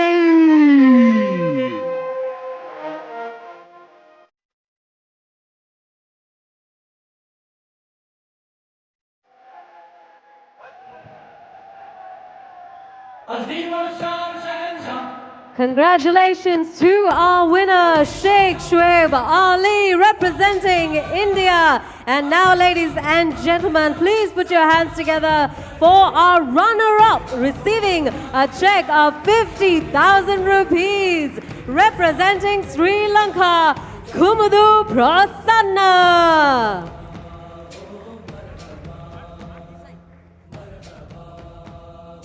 Congratulations to Kumudu Prasanna. He's our first runner-up. And now, ladies and gentlemen, your winner of bout number 6, representing India, Sheikh Shoaib Ali.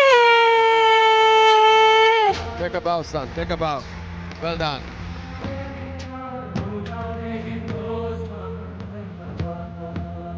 Shoaib receives a check of 100,000 rupees from the KFL. Coming all the way from India, fighting in the Karma Fight League, ladies and gentlemen. Walking away with 100,000 rupees and, most of all, a win under his name. we'd like to speak to Shoaib. Shoaib, what does it mean for you to come all the way from India to compete in the Karma Fight League? I think I'm very lucky end of the day. I'm really lucky because each and every kid who plays any sort of sport, his only dream is to represent his country at the toppest level and make his country proud. I did make my country proud. This guy, Kumudu sir, he was undefeated in Sri Lanka. I was very fucking scared, especially after looking at the level of competition. I was a bit doubtful about myself. Although I'm coming from a nice, very great, good win streak, still I had that inside my heart. I was dancing and doing all the things. I was just faking everything. Sri Lanka, everyone present in this arena, all of my friends, thank you so much. I love you all. I love you all. Thank you, Dhayan sir, for giving such an opportunity to us. And thank you, everybody. I promise to make India even more proud at every fucking toppest level. I will give my 110% to this sports because the sports are giving me everything. The life I had dreamt of once. I'm living it. I'm fucking living it. I'm so fucking happy. Thank you to my fucking coach. Thank you, Supremacy India. Supremacy India has done everything for me possible. Thank you so much. Thank you so much. Thank you very much. Definitely emotional at this moment. Once again, ladies and gentlemen, please put your hands together for Sheikh Shoaib Ali. Ladies and gentlemen, are we ready for the co-main event, the Open Weight Championship? Can I hear some noise, please? All right, ladies and gentlemen, you're going to have to get a little bit louder than that because now it is time for an exciting event. It is the moment that we have all been waiting for, the round 2 of the Open Weight Championship. The final 4 of the country's top 8 fighters will battle it out to determine the Open Weight Championship contenders. Now, if you remember, these fighters did not know their opponent for tonight until Karma decided the fate from the draw. Now, ladies and gentlemen, let's begin the first fight in the Open Weight Championship round 2 to see who will be our first title contender. Here is your first co-main event, the Open Weight Championships. Bout 1 of the Open Weight Championship. And none other than Tazo Shubititse is in the house, wearing his Georgian what's it called? Headpiece? I don't know, but let's call it a headgear. Right. The last time we spoke about this guy, watched him in action, he won a first round game in a knockout, knocking off none other than our own Sri Lankan Malinda Boyka. Tazo spoke to me earlier on. He was like, listen, you know something? I said, what? This is only my second proper fight. I said, what? You're joking? He said, no, I'm serious. I'm only training. And he's gone to Georgia, or was it Germany? Georgia. He's gone to Georgia, right? And he trained specifically for this. And he tells me, Sham, I promise you, look at that. He's a crowd favorite. People love him. He says, I promise you, I'm going to have my second knockout today. Well, we can't count out the fighter stepping into the arena right now, Sylvester Silva. If there's anyone who could pose a big challenge to Tazo in the Openweight Championship division, in my opinion, it's Sylvester Silva. He's 36 years old, his primary discipline is mock kickboxing, and he is hailing from the great city of Kurunegala.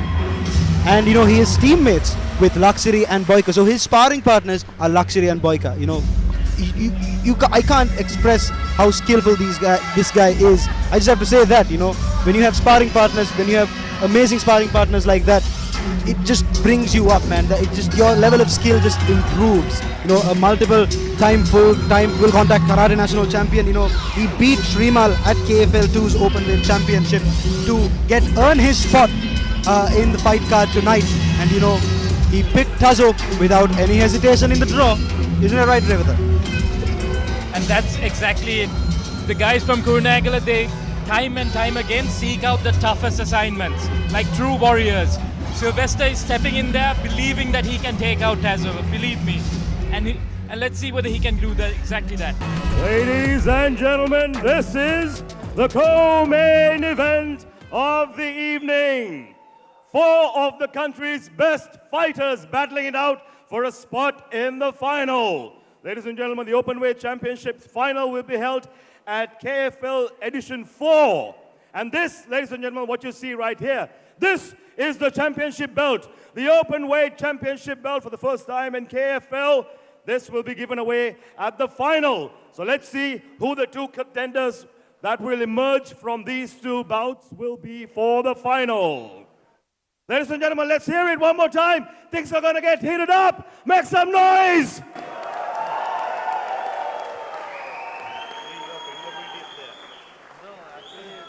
This is what they're fighting for. All right, ladies and gents, we have 3 3-minute rounds in the open weight championship category. Introducing first, in the red corner, one of the most exciting fighters in the league. A K1 fighter standing at 5 feet 5 inches tall, weighing in at 65 kilos. Fighting out of K1 Ceylon by way of Georgia. Make some noise for Tazo! Chubiditse!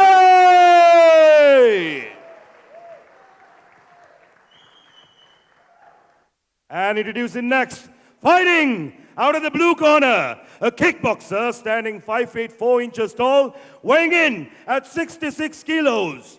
Fighting out of the LFG Combat Club, put your hands together for Sylvester Silva! And when the bout begins, your referee in charge, Mr. Vasanta Senaratna. Let's go to war! Ladies and gentlemen, this is the first bout of the Openweight Championship. Tazo Chubiditse, age 20, standing tall at 5 foot 5 inches, and Sylvester, age 36, standing tall at 5 feet 4 inches. Here we go. We're going to give a big shout out to our homeboy, Ashan, over here.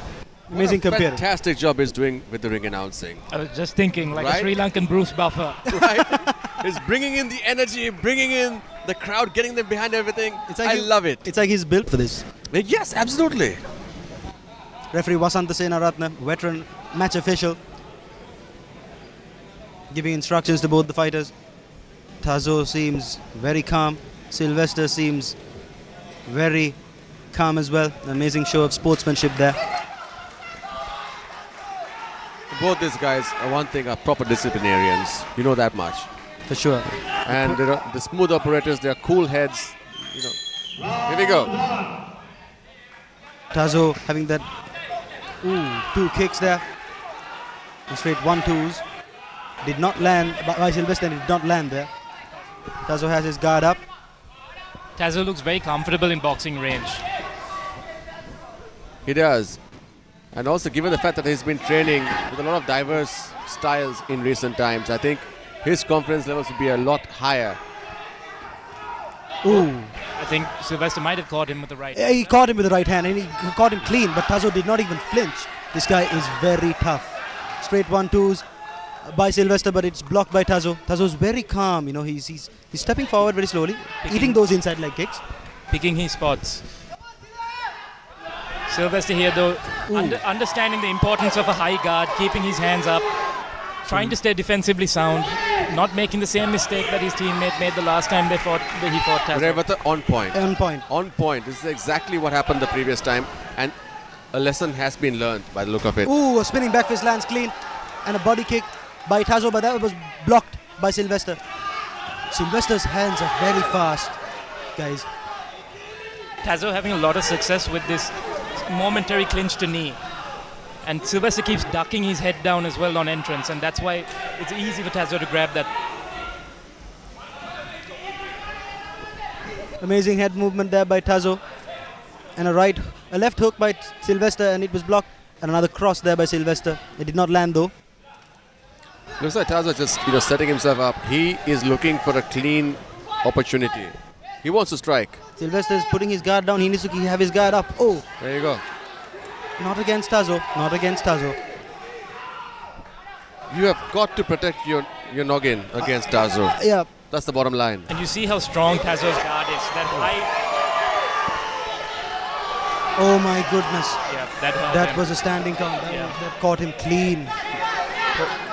Sylvester looking to his corner, not so certain that he's there at the moment. Sylvester needs to take some time to try and recover. Circle around, not let Tazo get to him. Let his feet underneath him. He has to not play into this doubt, Anything can happen in a fight like this, and Sylvester's hands are also fast. You can see that Sylvester is not super steady on his feet yet. And this is where you are a little concerned for fighters. A guy as dangerous as Tazo standing across from you. What is that technique? It's almost as if it's like capoeira. Yeah. Looking for the highlight reel is Tazo. Yeah, that was the first time I've ever seen that kick thrown in KFL. Some shots to the body by Sylvester, and Tazo is not. He doesn't seem to be affected by it though. And again, that clinched knee, paying a lot of dividends, although it was to the body, and not sure if the judges will judge that. That's the first round. And credit to Sylvester. Credit to Sylvester. He did get caught with that spinning attack, but kept his guard high. And we saw more of Tazo that round that we did ever before. It's making him seem human. It gives Sylvester or whoever else fights him in the future a read. Guys, the thing is, with Tazo, most of these fighters don't have video footage of Tazo fighting. So the only time he's Sri Lankan fighters have seen Tazo fight is at KFL when he knocked out Malithamara Singh, right? So this is the best we've seen. This is the most we've seen out of Tazo. Like you said, rightfully said, Srivata. He's not even breaking a set. He's very calm. He's even winking at his teammates.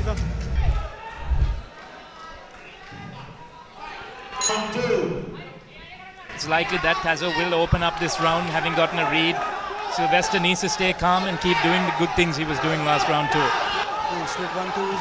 You can see how slick Tazo is with that head movement. The arena is pumping right now, Shyam. Completely. I'm loving it. I'm also loving the action in the middle and how each of these guys are just not backing down.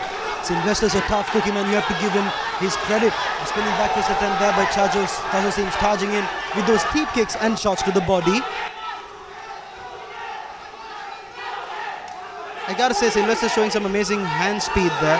The best I've ever seen him in competition. You see this high, strong guard that Tazo has. And you see that from a lot of the best kickboxers on Chingiz Alizov, Gregorian. They all walk down their fighters, walk down their opponents with this high guard. Ooh, an uppercut lands clean by Sylvester. Sylvester's doing the right thing. He's had some success here. Momentum coming Kurnegala's way. We got ourselves a fight, ladies and My gentlemen. goodness, this is amazing pace.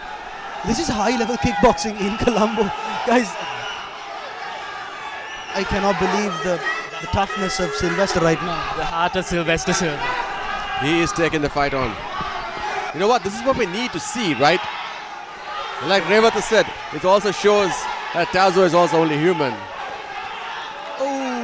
Nice big body hit. Yeah, that's beautifully timed by Tazo. And you can say that hurt Sylvester.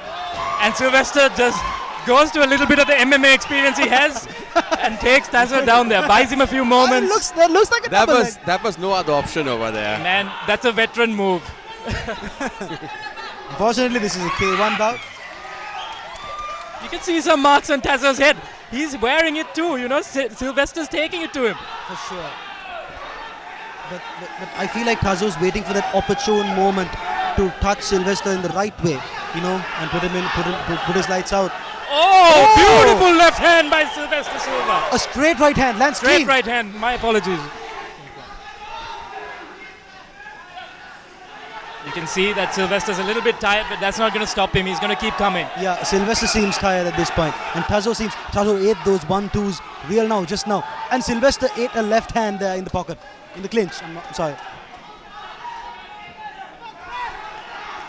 All I can say is I know a few guys watching this fight who'll be licking their lips. That's a strong kick over there. Insane power by both these guys. Final 10 seconds.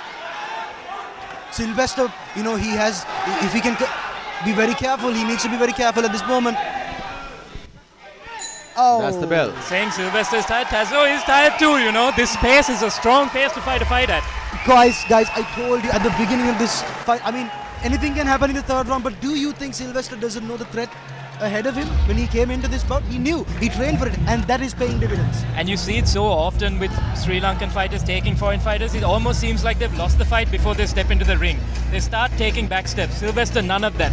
Called him out at the draw today, and he's following that up. Tazo seems a bit tired. I mean, we've never seen him tired, obviously, but you know, kudos to Sylvester. You know, that was a very close second round. Yes, let's bring it. Third round. Here we go.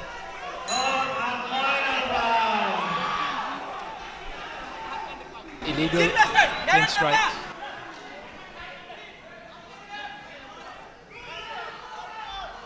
It all boils down to these 3 minutes.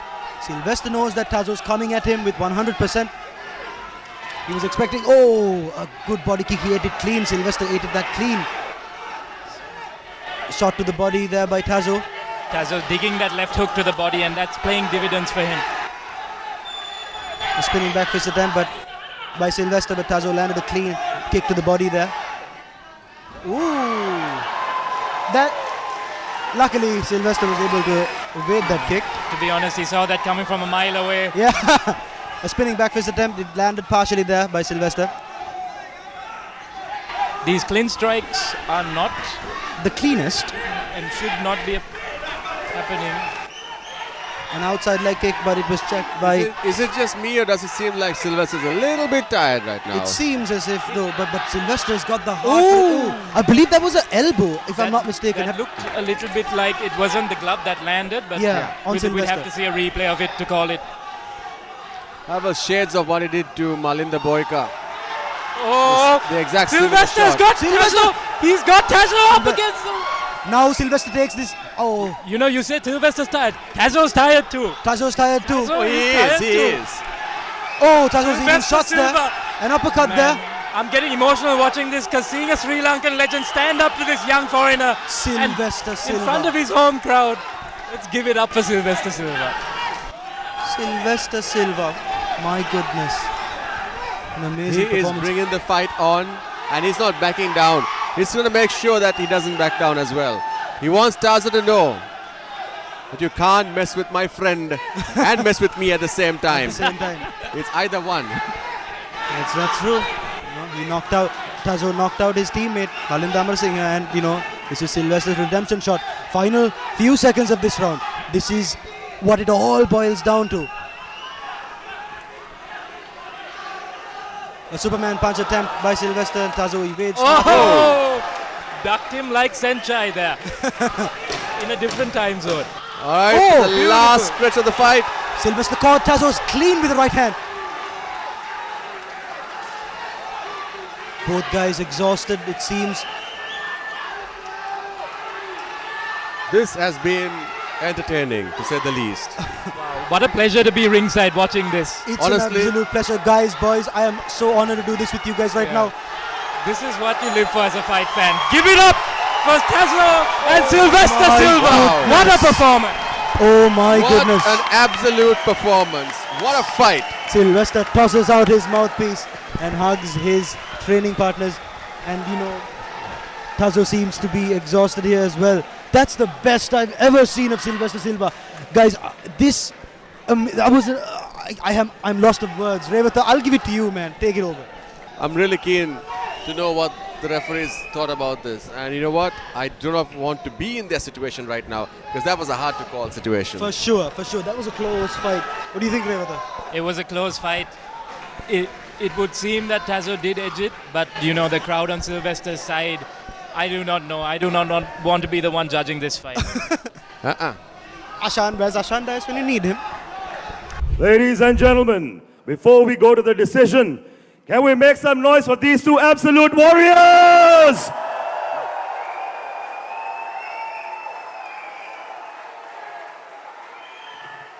After 3 rounds, we go to the judges' scorecards for a decision.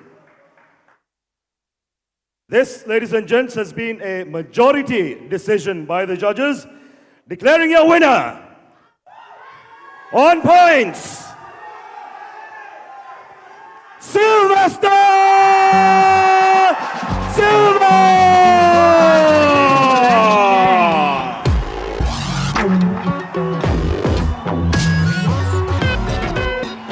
Congratulations to Sylvester Silva from LFG Combat Club.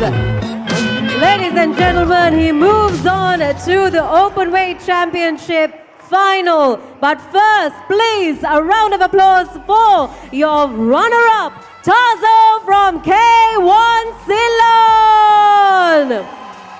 Tazo receives a check of 50,000 rupees, and now please welcome the winner of the first openweight bout and title contender, Sylvester Silva from LFG Combat Club.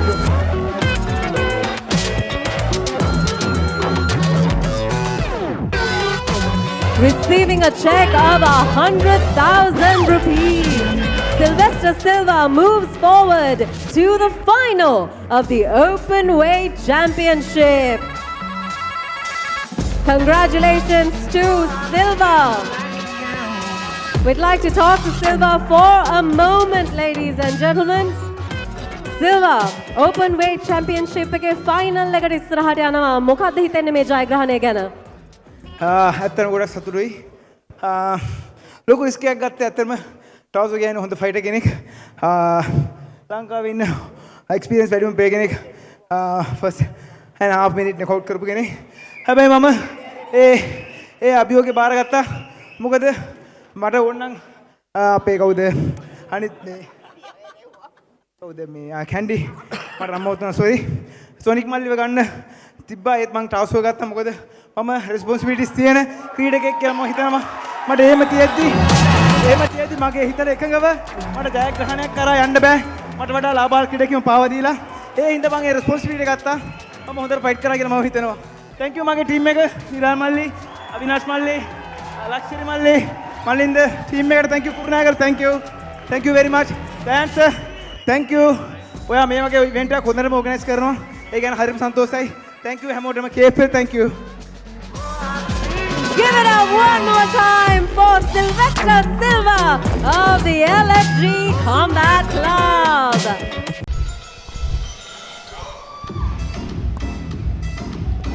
Here comes the man. Gihan Sonic Prasanna, KFL 1's winner. And he's got a lot of swag, he's got a lot of intensity, and he loves a good fight. The boy knows what he's doing, he knows what he wants, and he knows where he can get it from. And that's, you know, his win at KFL 1 was absolutely stunning. And then he competed in the Openweight Championship and he beat Heshan Benjamin from UCC, who is also a very game opponent. So the way Gihan fights is just his left high kick. I said this before and I'll say it again. If he lands that left high kick, it's game over. His left high kick is so accurate and it's so powerful. And you know, he's a black belt in kickboxing. Yep. And you know, he's been training under Vasanta Senaratna at WMA Kandy. yeah, he's got a bit of a haircut as well. A bit different from last time, huh? Yeah. When I met him in the afternoon, he had a full head of hair. And coming to the ring now, Lakiri the Kicker Silva. If you know this guy, he fights anyone, anywhere, anytime. He's had some of the toughest assignments in Sri Lankan combat sports of recent, but he's been here for almost a decade now, fighting in karate, fighting in Muay Thai, fighting in MMA. Any opportunity he has, he takes. And he's here fighting Gihan Sonic Prasanna in a tough fight today. But fighting out of Kurunegala with a great team behind him and a lot of experience. I'm sure he's ready, Senator. You know, one of the best strikers in Sri Lanka. These guys are born to do this, you know. Mixed martial arts is not Lakiri's strong suit. Kickboxing is where he showcases his skills the most and the best. You know, this guy is tough as nails. He had a MMA loss a few weeks ago, like I said, at Highland Fighting Championship. But regardless of that, who would lose an MMA match and take this fight, you know, a few weeks after? No one will do that. Only Lakiri Silva, and you have to give him his credit. Ladies and gentlemen, this is the second bout of the co-main event of the evening. Sylvester Silva has already booked his place in the final. Ladies and gentlemen, let's see who is going to join him in the finals of the Openweight Championship. This is three 3-minute rounds to decide the finalist contender in the Openweight Championships. Ladies and gentlemen, introducing first, in the red corner, a kickboxer standing 5 feet 11 inches tall, weighing in at 80 kilos, fighting out of WMA Kandy. Make some noise for Gihan Sonic Prasanna.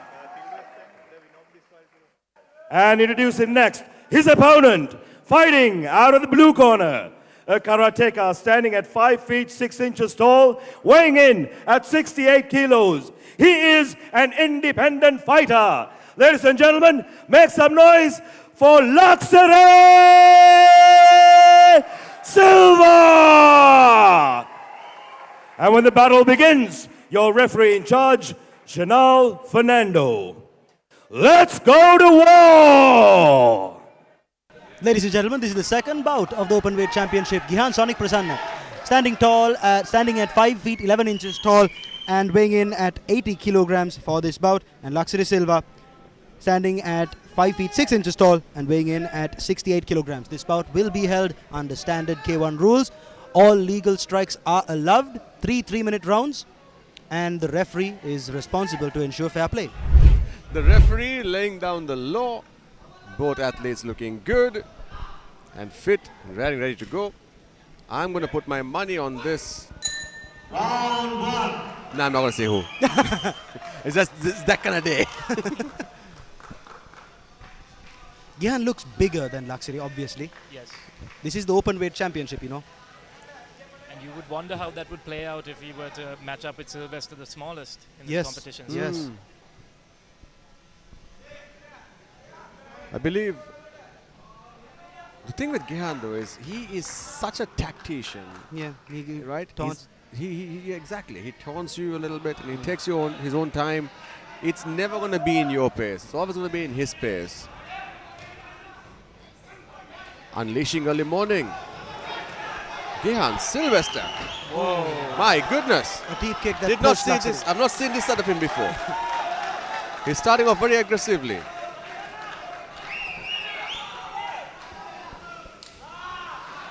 Like he did in the first bout, Gihan is, using his head to taunt, to gauge, feint, and, try to put his opponent in traps.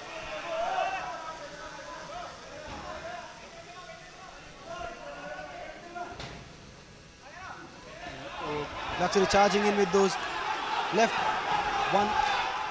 those punches, and Lakiri having trouble with the power of Gihan Prasanna at the moment. I think Gihan caught him with a right hand.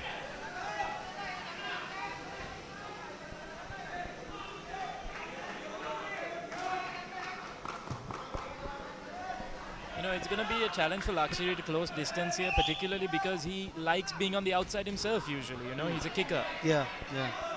But man, Gihan's hands are very heavy from the angle we were seeing it right now. If that connects, it will be huge. It will be a big problem for Lakiri. But if you look back from March to now, Gihan has gained a lot of muscle mass. Yes, and it seems that a lot leaner. skill-wise he has improved. Yeah, he has. Because he's been training. He's been training full time, and he's given up his stunt riding as well for this.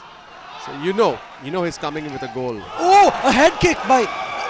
Did that land, Revata? I did not see whether it landed cleanly, Senator, but that flurry did hurt Lakiri. And these, the caliber of the gun. Heavy blows. Yeah, the caliber of the gun that Gihan is shooting at the moment is way too big for Lakiri. Yeah, Gihan seems a bit faster, An inside leg kick. Wow, very, very tricky. But those blows that Gihan is landing are extremely heavy. And you can say that he's causing a lot of discomfort. Final 10 seconds. Look at him Big go. explosion, but a groin kick in the middle. Uh-oh. Flows Gihan. I think that was a heavy groin kick. Yeah, that was a bad one. I would really like to see the replay of that one. I wouldn't. Now I want to see what happened there. Not being a sadistic human being over here, I just want to see what happened there. Doesn't look fully recovered, but he says bring it on. We only have few seconds left. 3, 2, 1. The end of the first round. Wow. It's bit. I mean, it seems as if though Sonic had the upper hand in this first round. He landed more shots. He was a bit more technical than Lakiri, I feel like, and you know, Lakiri's game plan wasn't working for him in the first round. Yeah, I would say the same, Sanita. And whatever Gihan lands, even if it's on Lakiri's guard, it's throwing Lakiri all over the place, right? And these big flurries that Gihan's having, they're having some success. Revata, you fought a little bit in your time. Ever received a groin kick as hard as that one? Thankfully not.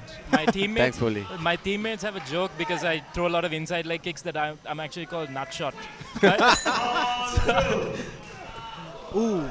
No, the question I wanted to bring to you was like, how long does it take to recover from that? I mean, on a cup, it really depends. If it's a super hard hit, yes, it hurts, but a lot of the time it's just a little bit of discomfort. Right. If you're not wearing a cup, a completely different story. Then we just say, okay, thank you very much, I'm done for the night. Oh, Lakiri charging. Oh, he was very fast. Came in with that Superman punch. But Gihan was very smart. He quickly evaded and came to center ring. Oh, he Nice caught. right hand from Lakiri. And Sonic acknowledges. This is what I like to see. This is exactly what I like to see. I feel like Gihan has the range advantage here. Yeah. In terms of reach, my bad. Sorry, What? reach advantage. But I think Sonic, though, he has the power advantage. Yes. Right? 'Cause every time he strikes you, it's like, what's it called? A dozen punches in one shot. It's like you get hit by a bomb. And Sonic just landed a beautiful outside leg kick. Man, those got hurt. A Superman punch. And Sonic got caught there with a right hand of Lakiri. Oh, I believe Lakiri caught Sonic clean with a left hand that landed clean on the chin.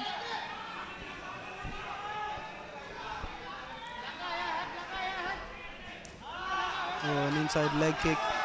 He was like, nope, not interested. You're going to love that attitude, man.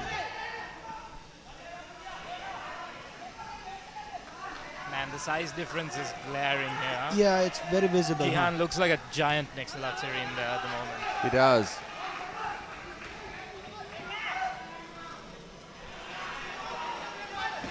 Ooh. That left kick again, but it didn't land there. Lakiri is very smart. He is evading danger there. He quickly circles out. Gihan did load up on that left side a lot. It does provide an opportunity for Lakiri to try and be the first one to throw there. But You know, I'm going to be a bit selfish and say something right now. I'm a little disappointed that we've not seen a single knockout the whole night. I'm disappointed we've not seen a single knockout. yeah. I mean, technically, Prizel knocked out his opponent. Yeah, technically. Yeah. I want to see like a proper hit the floor, lights off knockout. You want to see a concussion, basically, Shia. Give or take. Oh, Lakiri got Gihan in the corner on the rope against the ropes there. Gihan with a big smile.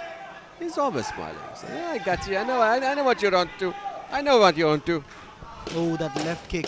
Final 10 seconds of the second round. Love the intensity. You know, this is a kind of a close round. I mean, Sylvester, I beg your pardon, Lakiri also had his moments. Yeah, he did really well there and had some success. And I hope it is 1-1 going into the third round so that we have something to fight for here. I mean, like you said, Shyam, Gihan has put on a lot of muscle mass and he's really filling out his frame at the moment. It is tough to fight someone this big. It all boils down to these 3 minutes. Okay, so the thing 100%. is, if Lakiri wins, he will be fighting his teammate Sylvester for the finals of the Openweight Championship. That is insane. But if Gihan wins, he will be fighting Sylvester, and you know, Sylvester is a very experienced fighter, and you know, compared to Gihan Sonic Prasanna, you know.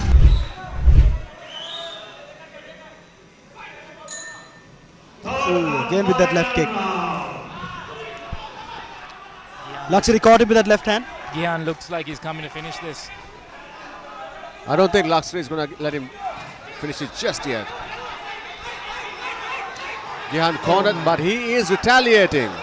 Luckily Lakiri had his guard up, so he kind of blocked away. This is insane, man. Wow, These are beautiful exchanges.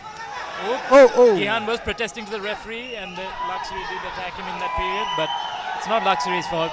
The action had not been separated. He was completely in his right to do so. And I believe Gihan informed the referee that there was a shot to the back of the head. I don't think it was intentional though. Yeah, for sure. I mean, it's a fight. Anything can happen. Again with that left kick. But it's good. And it's good that Lakiri has his guard up.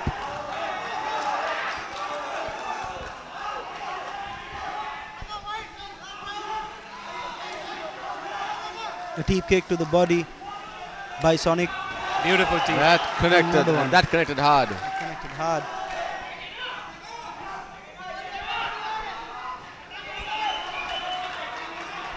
Gihan just about edging this round. Lakiri needs to close the distance. A kick to the body and a high head kick, but the head kick did not land there though. Oh, Lakiri caught him. Big connection. Oh! And Gihan is hurt. Gihan was in trouble. Lakiri takes a big deep breath. That was the biggest action of the fight so far, I would say. For sure. But I also believe Lakiri could have, continued the offense. And now Gihan is coming back to taking the fight back to his pace. You're right. He should not have stopped over there. He should have just continued. That was the moment for Lakiri. Oh, a nice inside leg kick. And he allowed Gihan breathing space. Yeah. And now he really needs to press forward and make sure he wins this round and not give Gihan a way back into it. Lakiri very smartly evaded being in the corner there. The next 1 minute will decide everything for these two. Oh, Lakiri gets caught too. Recovers and circles out. Wow. Man, Lakiri is a tough cookie. He has a chin on him. Man, as tough as they come. Oh, Lakiri is in trouble there. Oh! I almost grazed him, I think. Oh! Got caught on the way in. That one connected. Gihan, he got caught with a straight right hand and he's still coming forward. Lakiri is having a lot of success with the hands this round. Good boxing by Lakiri. Final few seconds of the round. I believe we're in the final 30.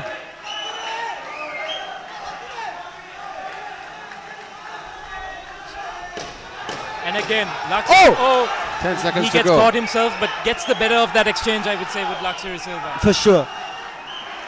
That was a good moment for Lakiri, and judges must be taking that into consideration. And I would say Lakiri has definitely taken this third round, which begs the question: who took the first?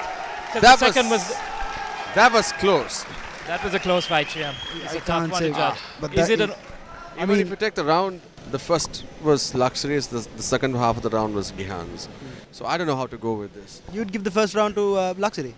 No, I'm saying in this particular round, this the third round, the first half of the third round went to Lakiri. The second half of the third round went to Gihan. Okay. The way I saw it, I think Lakiri did enough in this third round to take it. That's just the way I saw it, and towards the end even he did put his hands together well. The second round, like we were discussing earlier, it was tough to judge.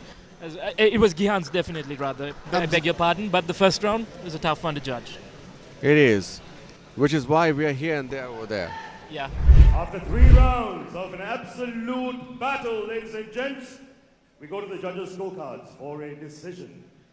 All judges are in agreement, ladies and gents, have declared your winner by unanimous decision, Gihan Sonic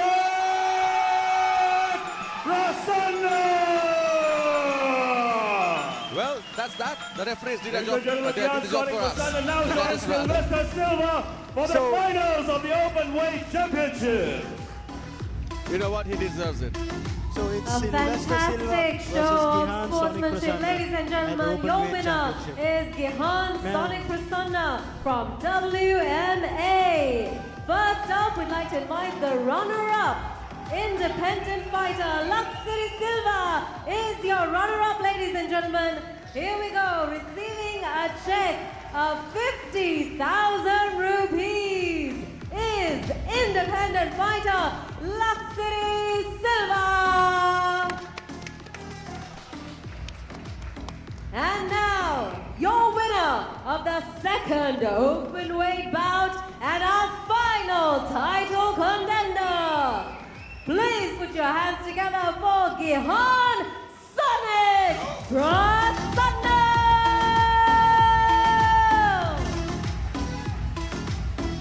Receiving a check of 100,000 rupees. Sonic moves forward to the open weight championship final. Fantastic. Gihan පොඩ්ඩක් කතා කරමු. Finals වල ඉදිරියට යනවා open weight championship එකේ ඔබට ඉදිරියේදී හමු වෙන්නේ Sylvester Silva. මොකක්ද මේ ජයග්‍රහණය ගැන හිතෙන්නේ? ඇත්තටම කියනවා පළවෙනි 8 දෙනා ඉද්දි ට්‍රේනින් කරපු තරම් 4 දෙනාටම ට්‍රේනින් කරේ නැහැ. ඇත්තම කතාව. මාස්ටර් හින්දා තමයි එන්න කියලා කෝල් කරලා ට්‍රේනින් කරවලා මරවලා මාසයක් තුලදී ගොඩ දැම්මේ master. Thank you Wasantha master. මුලින්ම පවුලේ අය අම්මා තාත්තා ඔයාලට ගොඩාක් ස්තුතියි. ආයේ WM එකේ යාළුවෝ ඔක්කොම ඔයාලා හැමෝටම ස්තුති වෙනවා. try කරොත් බැරි දෙයක් නැහැ. ෆයිනල් එකේදී හම්බෙමු. Congratulations, Gihan Sonic Prasanna from WMA. You will see Gihan Sonic Prasanna go head-to-head with Sylvester Silva at the Open Weight Championship in the future. We'll keep you informed about the finals there. But now, ladies and gentlemen, we are getting ready for our final bout of the entire league. Ladies and gentlemen, are you ready for the final event? Ladies and gentlemen, please make some noise for our fighters. This is the final. India versus Sri Lanka.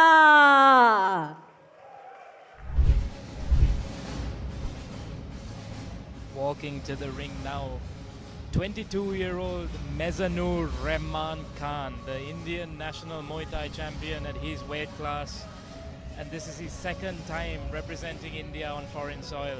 He said in the promo that he was looking to drag Kavindu into deep waters. And he said, I don't care that he is the King of Kings champion. I am a champion too. Let's see who the better champion is. He's a confident kid from India. And he has a tough task ahead of him, Sanita. But he looks like he's put in the work. You know, to headline an event like KFL and to represent his country at the age of 22, that's a dream come true for anybody. And you know, he has earned this spot in this card. He's an absolute killer. And you know, what better matchup could there be for the main event of JBL Karma Fight League 3, powered by Abans? And a bit of pressure on his shoulders as well. The Indian team hasn't had the best night tonight. Hopefully he can finish it off. He hopes, I don't hope, he hopes that they can finish it off on a good note. Yeah.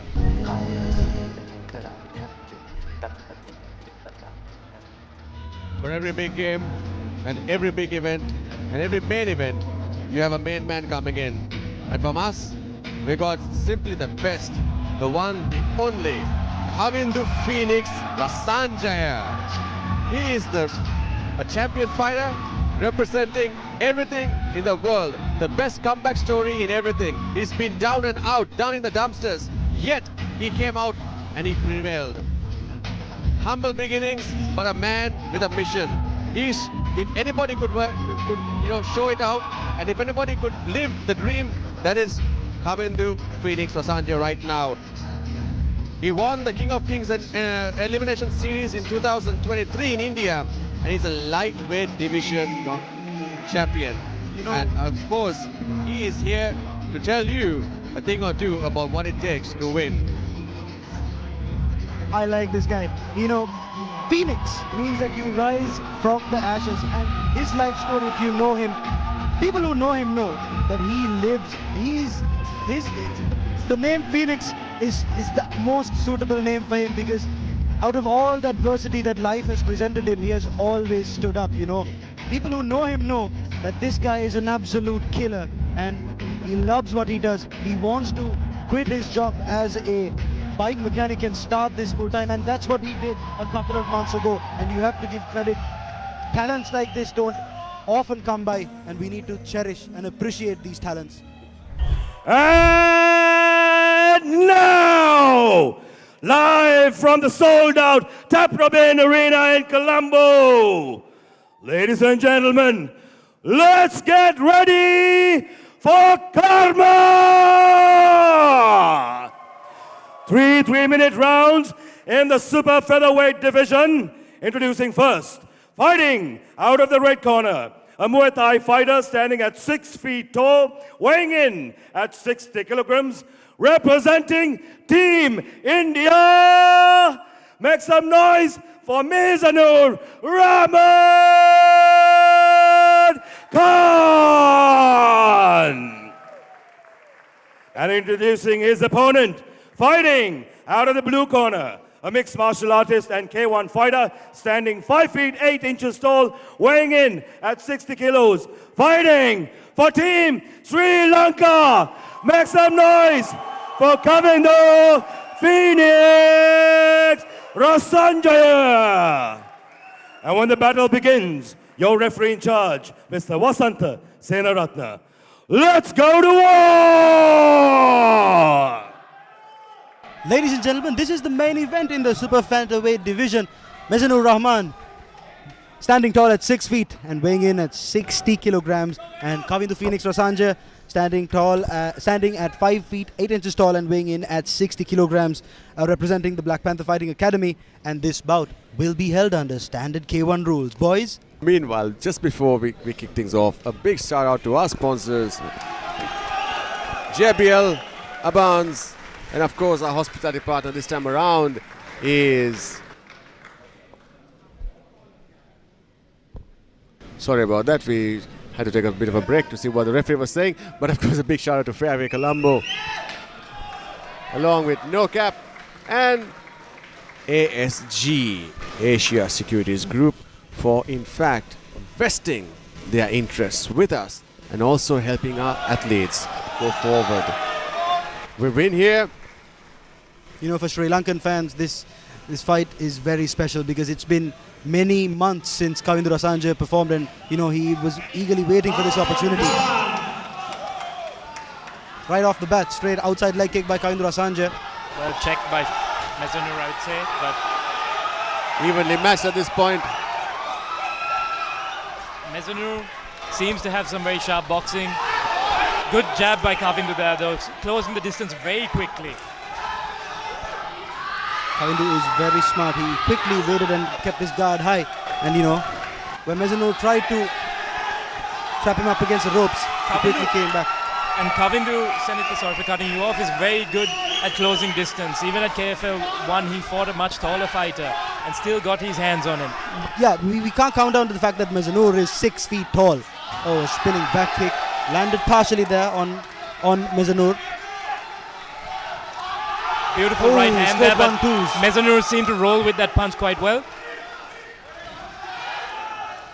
A kick to the body by Mezanur Rahman. 2 illegal blows at the end of that, as per the rule book. Holding him in the clinch, you're only allowed to throw 1. That's very true. And let's not forget that in the clinch, if you land a kick to the body, the judges won't count that in, when they're making their decision. Got it. So what happens though for an illegal shot? Are you penalized as well? It seems like the referees are letting a lot of them go and just separating the fighters. The standard rule is you have to give 2 cautions and 2 warnings, and if the fighter is still not there, the referee will deduct a point. Got it. 2 knees in the clinch. Mezanur Rahman seems to be a busy fighter. Kavindu is very fast closing the distance, like you said. You know,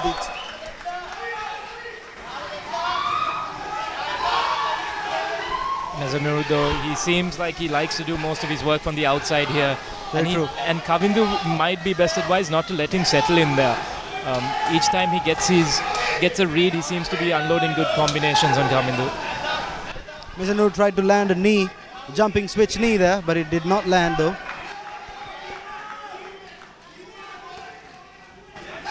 Another knee. Oh, I believe that was a shot to the groin. Yep.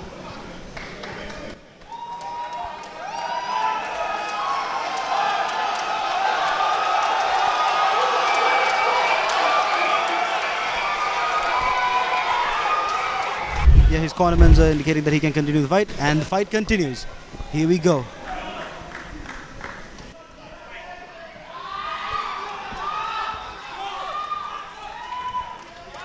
An outside leg kick by Mezanur and tried to pressure Kavindu there into the corner. Mezanur taunting his opponent. Not certain what he maybe a headbutt, not so certain. I believe it was a headbutt.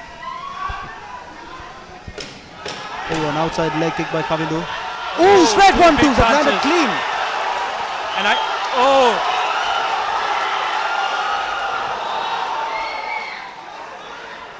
What was that? Kavindu got caught by something and he doesn't know exactly. I did not see what he got caught by, unfortunately. Oh my God, Mezanur sat there taunting his opponent Kavindu, very, very unsportsmanlike. Not very sportsmanlike. Very unsportsmanlike. And that was a standing 8 count, standing 10 count at the end of the first round. I'm not sure what Kavindu was caught with. He seemed to be having a lot of success, and in that flurry got caught with something pretty hard.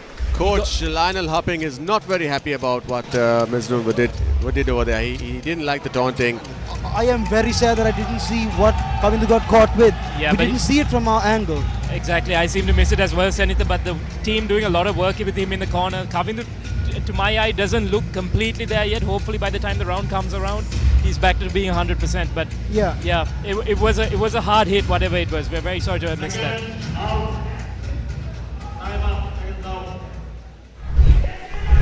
Second round.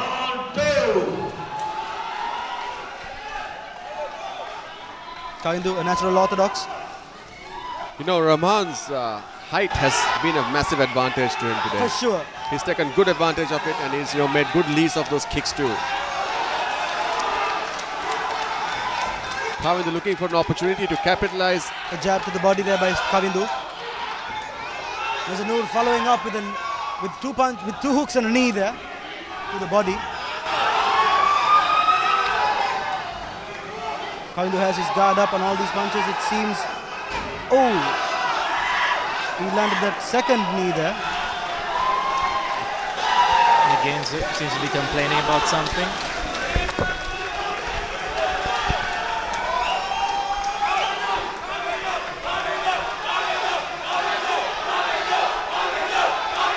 This crowd is getting behind the local hero. They obviously want a Sri Lanka win, but Kavindu needs to shake it off and get in.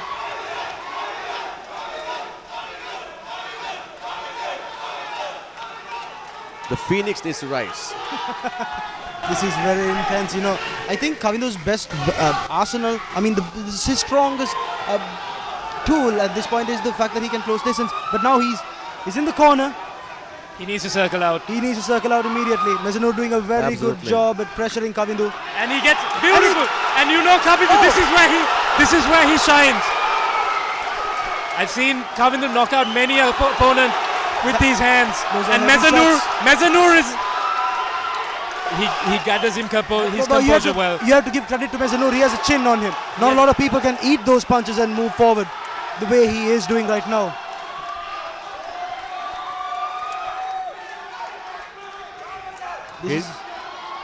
Kavindu had that success circling out, to putting Mezanur against the ropes in the corner and then unloading on him. He needs to circle out of these corners when Mezanur pushes him back. Very interesting second round. You know,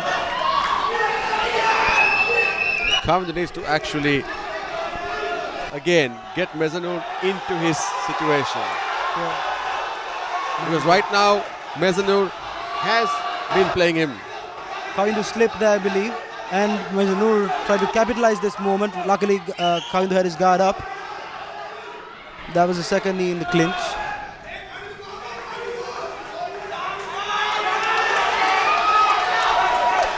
I believe the mouthpiece of Mezanur Rahman fell off. No, he wanted it washed, Okay. clean rather. You can't just put it in your mouth and on the floor. Come on. That looked bad, that's all. But Mezanur looking very confident right now, you know. Yeah, and rightfully so. He's getting the better of this fight so far. He is. It seems like he studied his opponent very well. A deep kick to the body. Oh, and 1-2s. Landed on Kavindu, and Kavindu counters back with a nice jab. And that's The end of round the 2 second for you. Wow. Okay. Given what has happened in the first and the second round, I would say Kavindu Rasanja seems like he's behind. And he may need a stoppage. It all boils down to this. He needs to make a statement on It the third seems round. so. It would be a shame, though, to have the main event finish that way. You know, it is what it is. This is a sport at the end of the day. Anything can happen. I know the crowd is backing up the Sri Lankan. And by stoppage, I didn't mean in the corner. I would say that he needs a stoppage he needs to come out and KO or TKO his opponent. Absolutely. That's the only way he wins this fight. Coming to spend a lot of that round with his back against the ropes. Yes. Yep. Literally. He needs to get off those ropes and not let Mezanur land his knees when he closes in. I feel Mezanur is in his head already.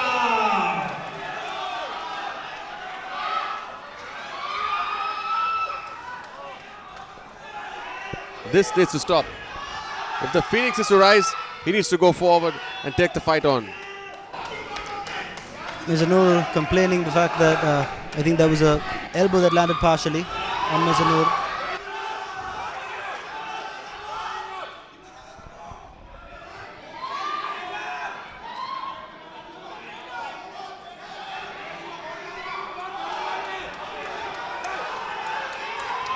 Oh, Kavindu lands a clean jab, and Mezanur counters back with a deep kick.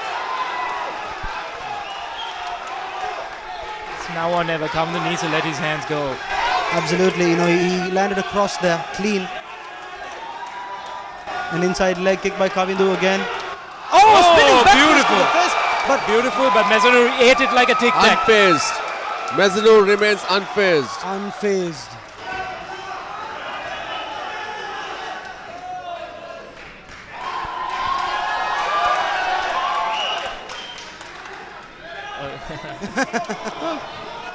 Some Right. sportsmanship there.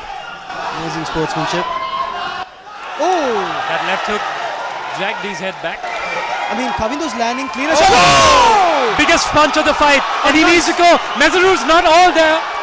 Oh, but right back. He gathers his composure very quickly, does the young Indian. Kavindu's Oh, landing. he's done. Twos. Mezanur isn't. Oh, but Kavindu's man, those this punches complaining connected. shouldn't be buying him time. Kavindu needs to put it on him right now. He needs to put it on him right now. A few seconds on the clock. Will Kavindu Phoenix Rasanja be able to finish the fight on a positive note? He needs to towards finish his with a side? flurry. He needs to get as many punches in. Because right now, as it stands, he needs to score. An outside leg kick by Mezanur, and he pressures Kavindu back up against the ropes.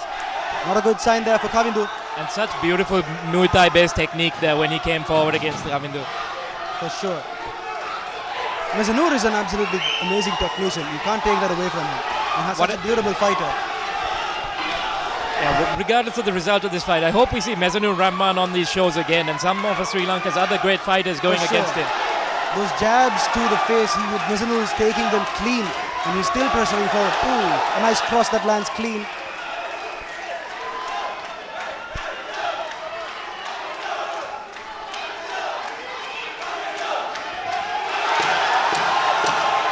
Straight right, straight 1-2s, and Mezanur corner, Kavindu to the corner. And now Kavindu's on the fence. I'm so caught up in this whole fight. I am completely Easy caught up. point. And that's the end of the third round. Wow.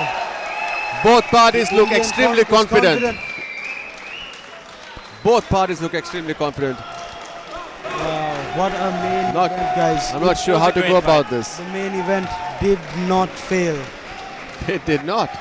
What absolutely beautiful performances by both these guys. Guys, I'm going to go out on a limb and say this is the greatest fight night there has been in Sri Lankan combat sports history. In terms of the Put it there. In terms of I'll take that. technicality, in terms of the technicality, the standard of each and every single fight, fights, unparalleled. amazing, amazing. Mezanur coming to Kavindu's corner. That's lovely to see. Sportsmanship, brotherhood. Ladies and gentlemen, let's hear it for these two warriors.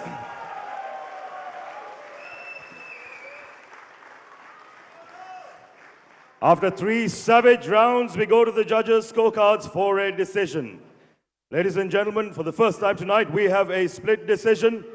The judges have declared the winner by split decision.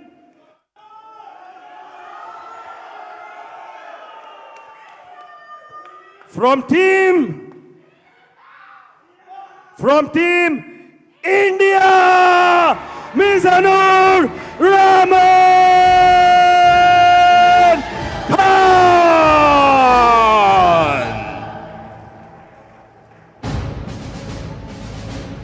Ladies and gentlemen, your winner of the final India versus Sri Lanka match is Mezanur Rahman Khan.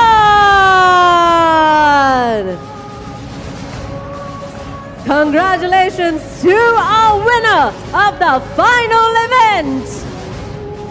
And now we'd like to invite the runner-up representing Sri Lanka. Please step into the middle, Kavindu Sanjaya, to receive the award for runner-up of the final event. Kavindu Sanjaya receives a check of 50,000 rupees from the KFL. A round of applause, please, ladies and gentlemen, for Kavindu Sanjaya.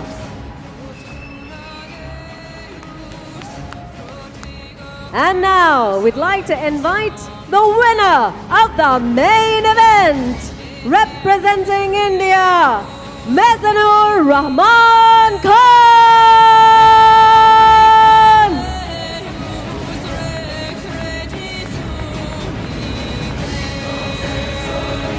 Mezanur receives a check of 100,000 rupees from the KFL.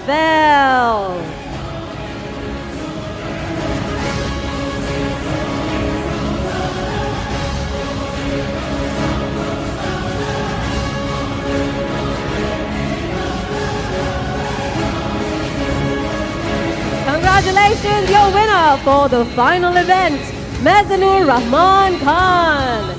We'd like to speak to you for a moment. What does it mean to come all the way from India and win the final event of the KFL? This is the best moment for me in the life because 4 months ago I went to the World Championship and I couldn't win for my country. But I got a second chance in the Kama Fight League and I did it. And I did it. And I would thank my mom and dad for sending me again and again after losing because they believe in me, especially my mom. She believes a lot in me, and my daddy, he believes in me, but he doesn't want me to get hurt. But this is the sport which I love a lot. And my coach, Mr. Lionel and Aditi Dubey, I would like to thank both of them because what I am today is because of them. I would be nothing without them. I have competed in every tournament with them, and I have been with victory. And I can't talk anymore because I am panting. Congratulations. There you go, ladies and gentlemen. Your winner for the final event of the JBL Karma Fight League is Mezanur Rahman Khan. And I would like to thank Mr. Dhyan sir. I met him 4 months ago in Bangkok, and he invited me there to come to the Karma Fight League. I will thank for that opportunity. And thank you so much, sir. Thank you. It's the best tournament ever I have competed in. Right, we'd like to invite onto the ring Dr. Chandra Jayawardena, Chief Marketing Officer of Abans PLC, to deliver the JBL Extreme 3 to the best performer of the night. Ladies and gentlemen, please give a round of applause to Sylvester Silva from LFG Combat Club. Sylvester Silva makes it to the ring, and of course he will be receiving a JBL Extreme 3. Ladies and gentlemen, another round of applause please for Sylvester Silva from LFG Combat Club.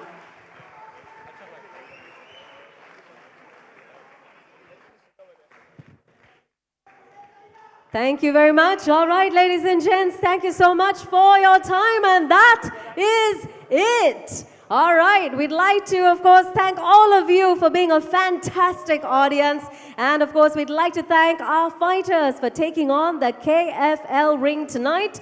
And thank you to our sponsors and organizers. Don't forget to follow KFL social media to stay updated. KFL will be back soon. This has been the JBL Karma Fight League, powered by Abans. Thank you, ladies and gentlemen, and have a great night.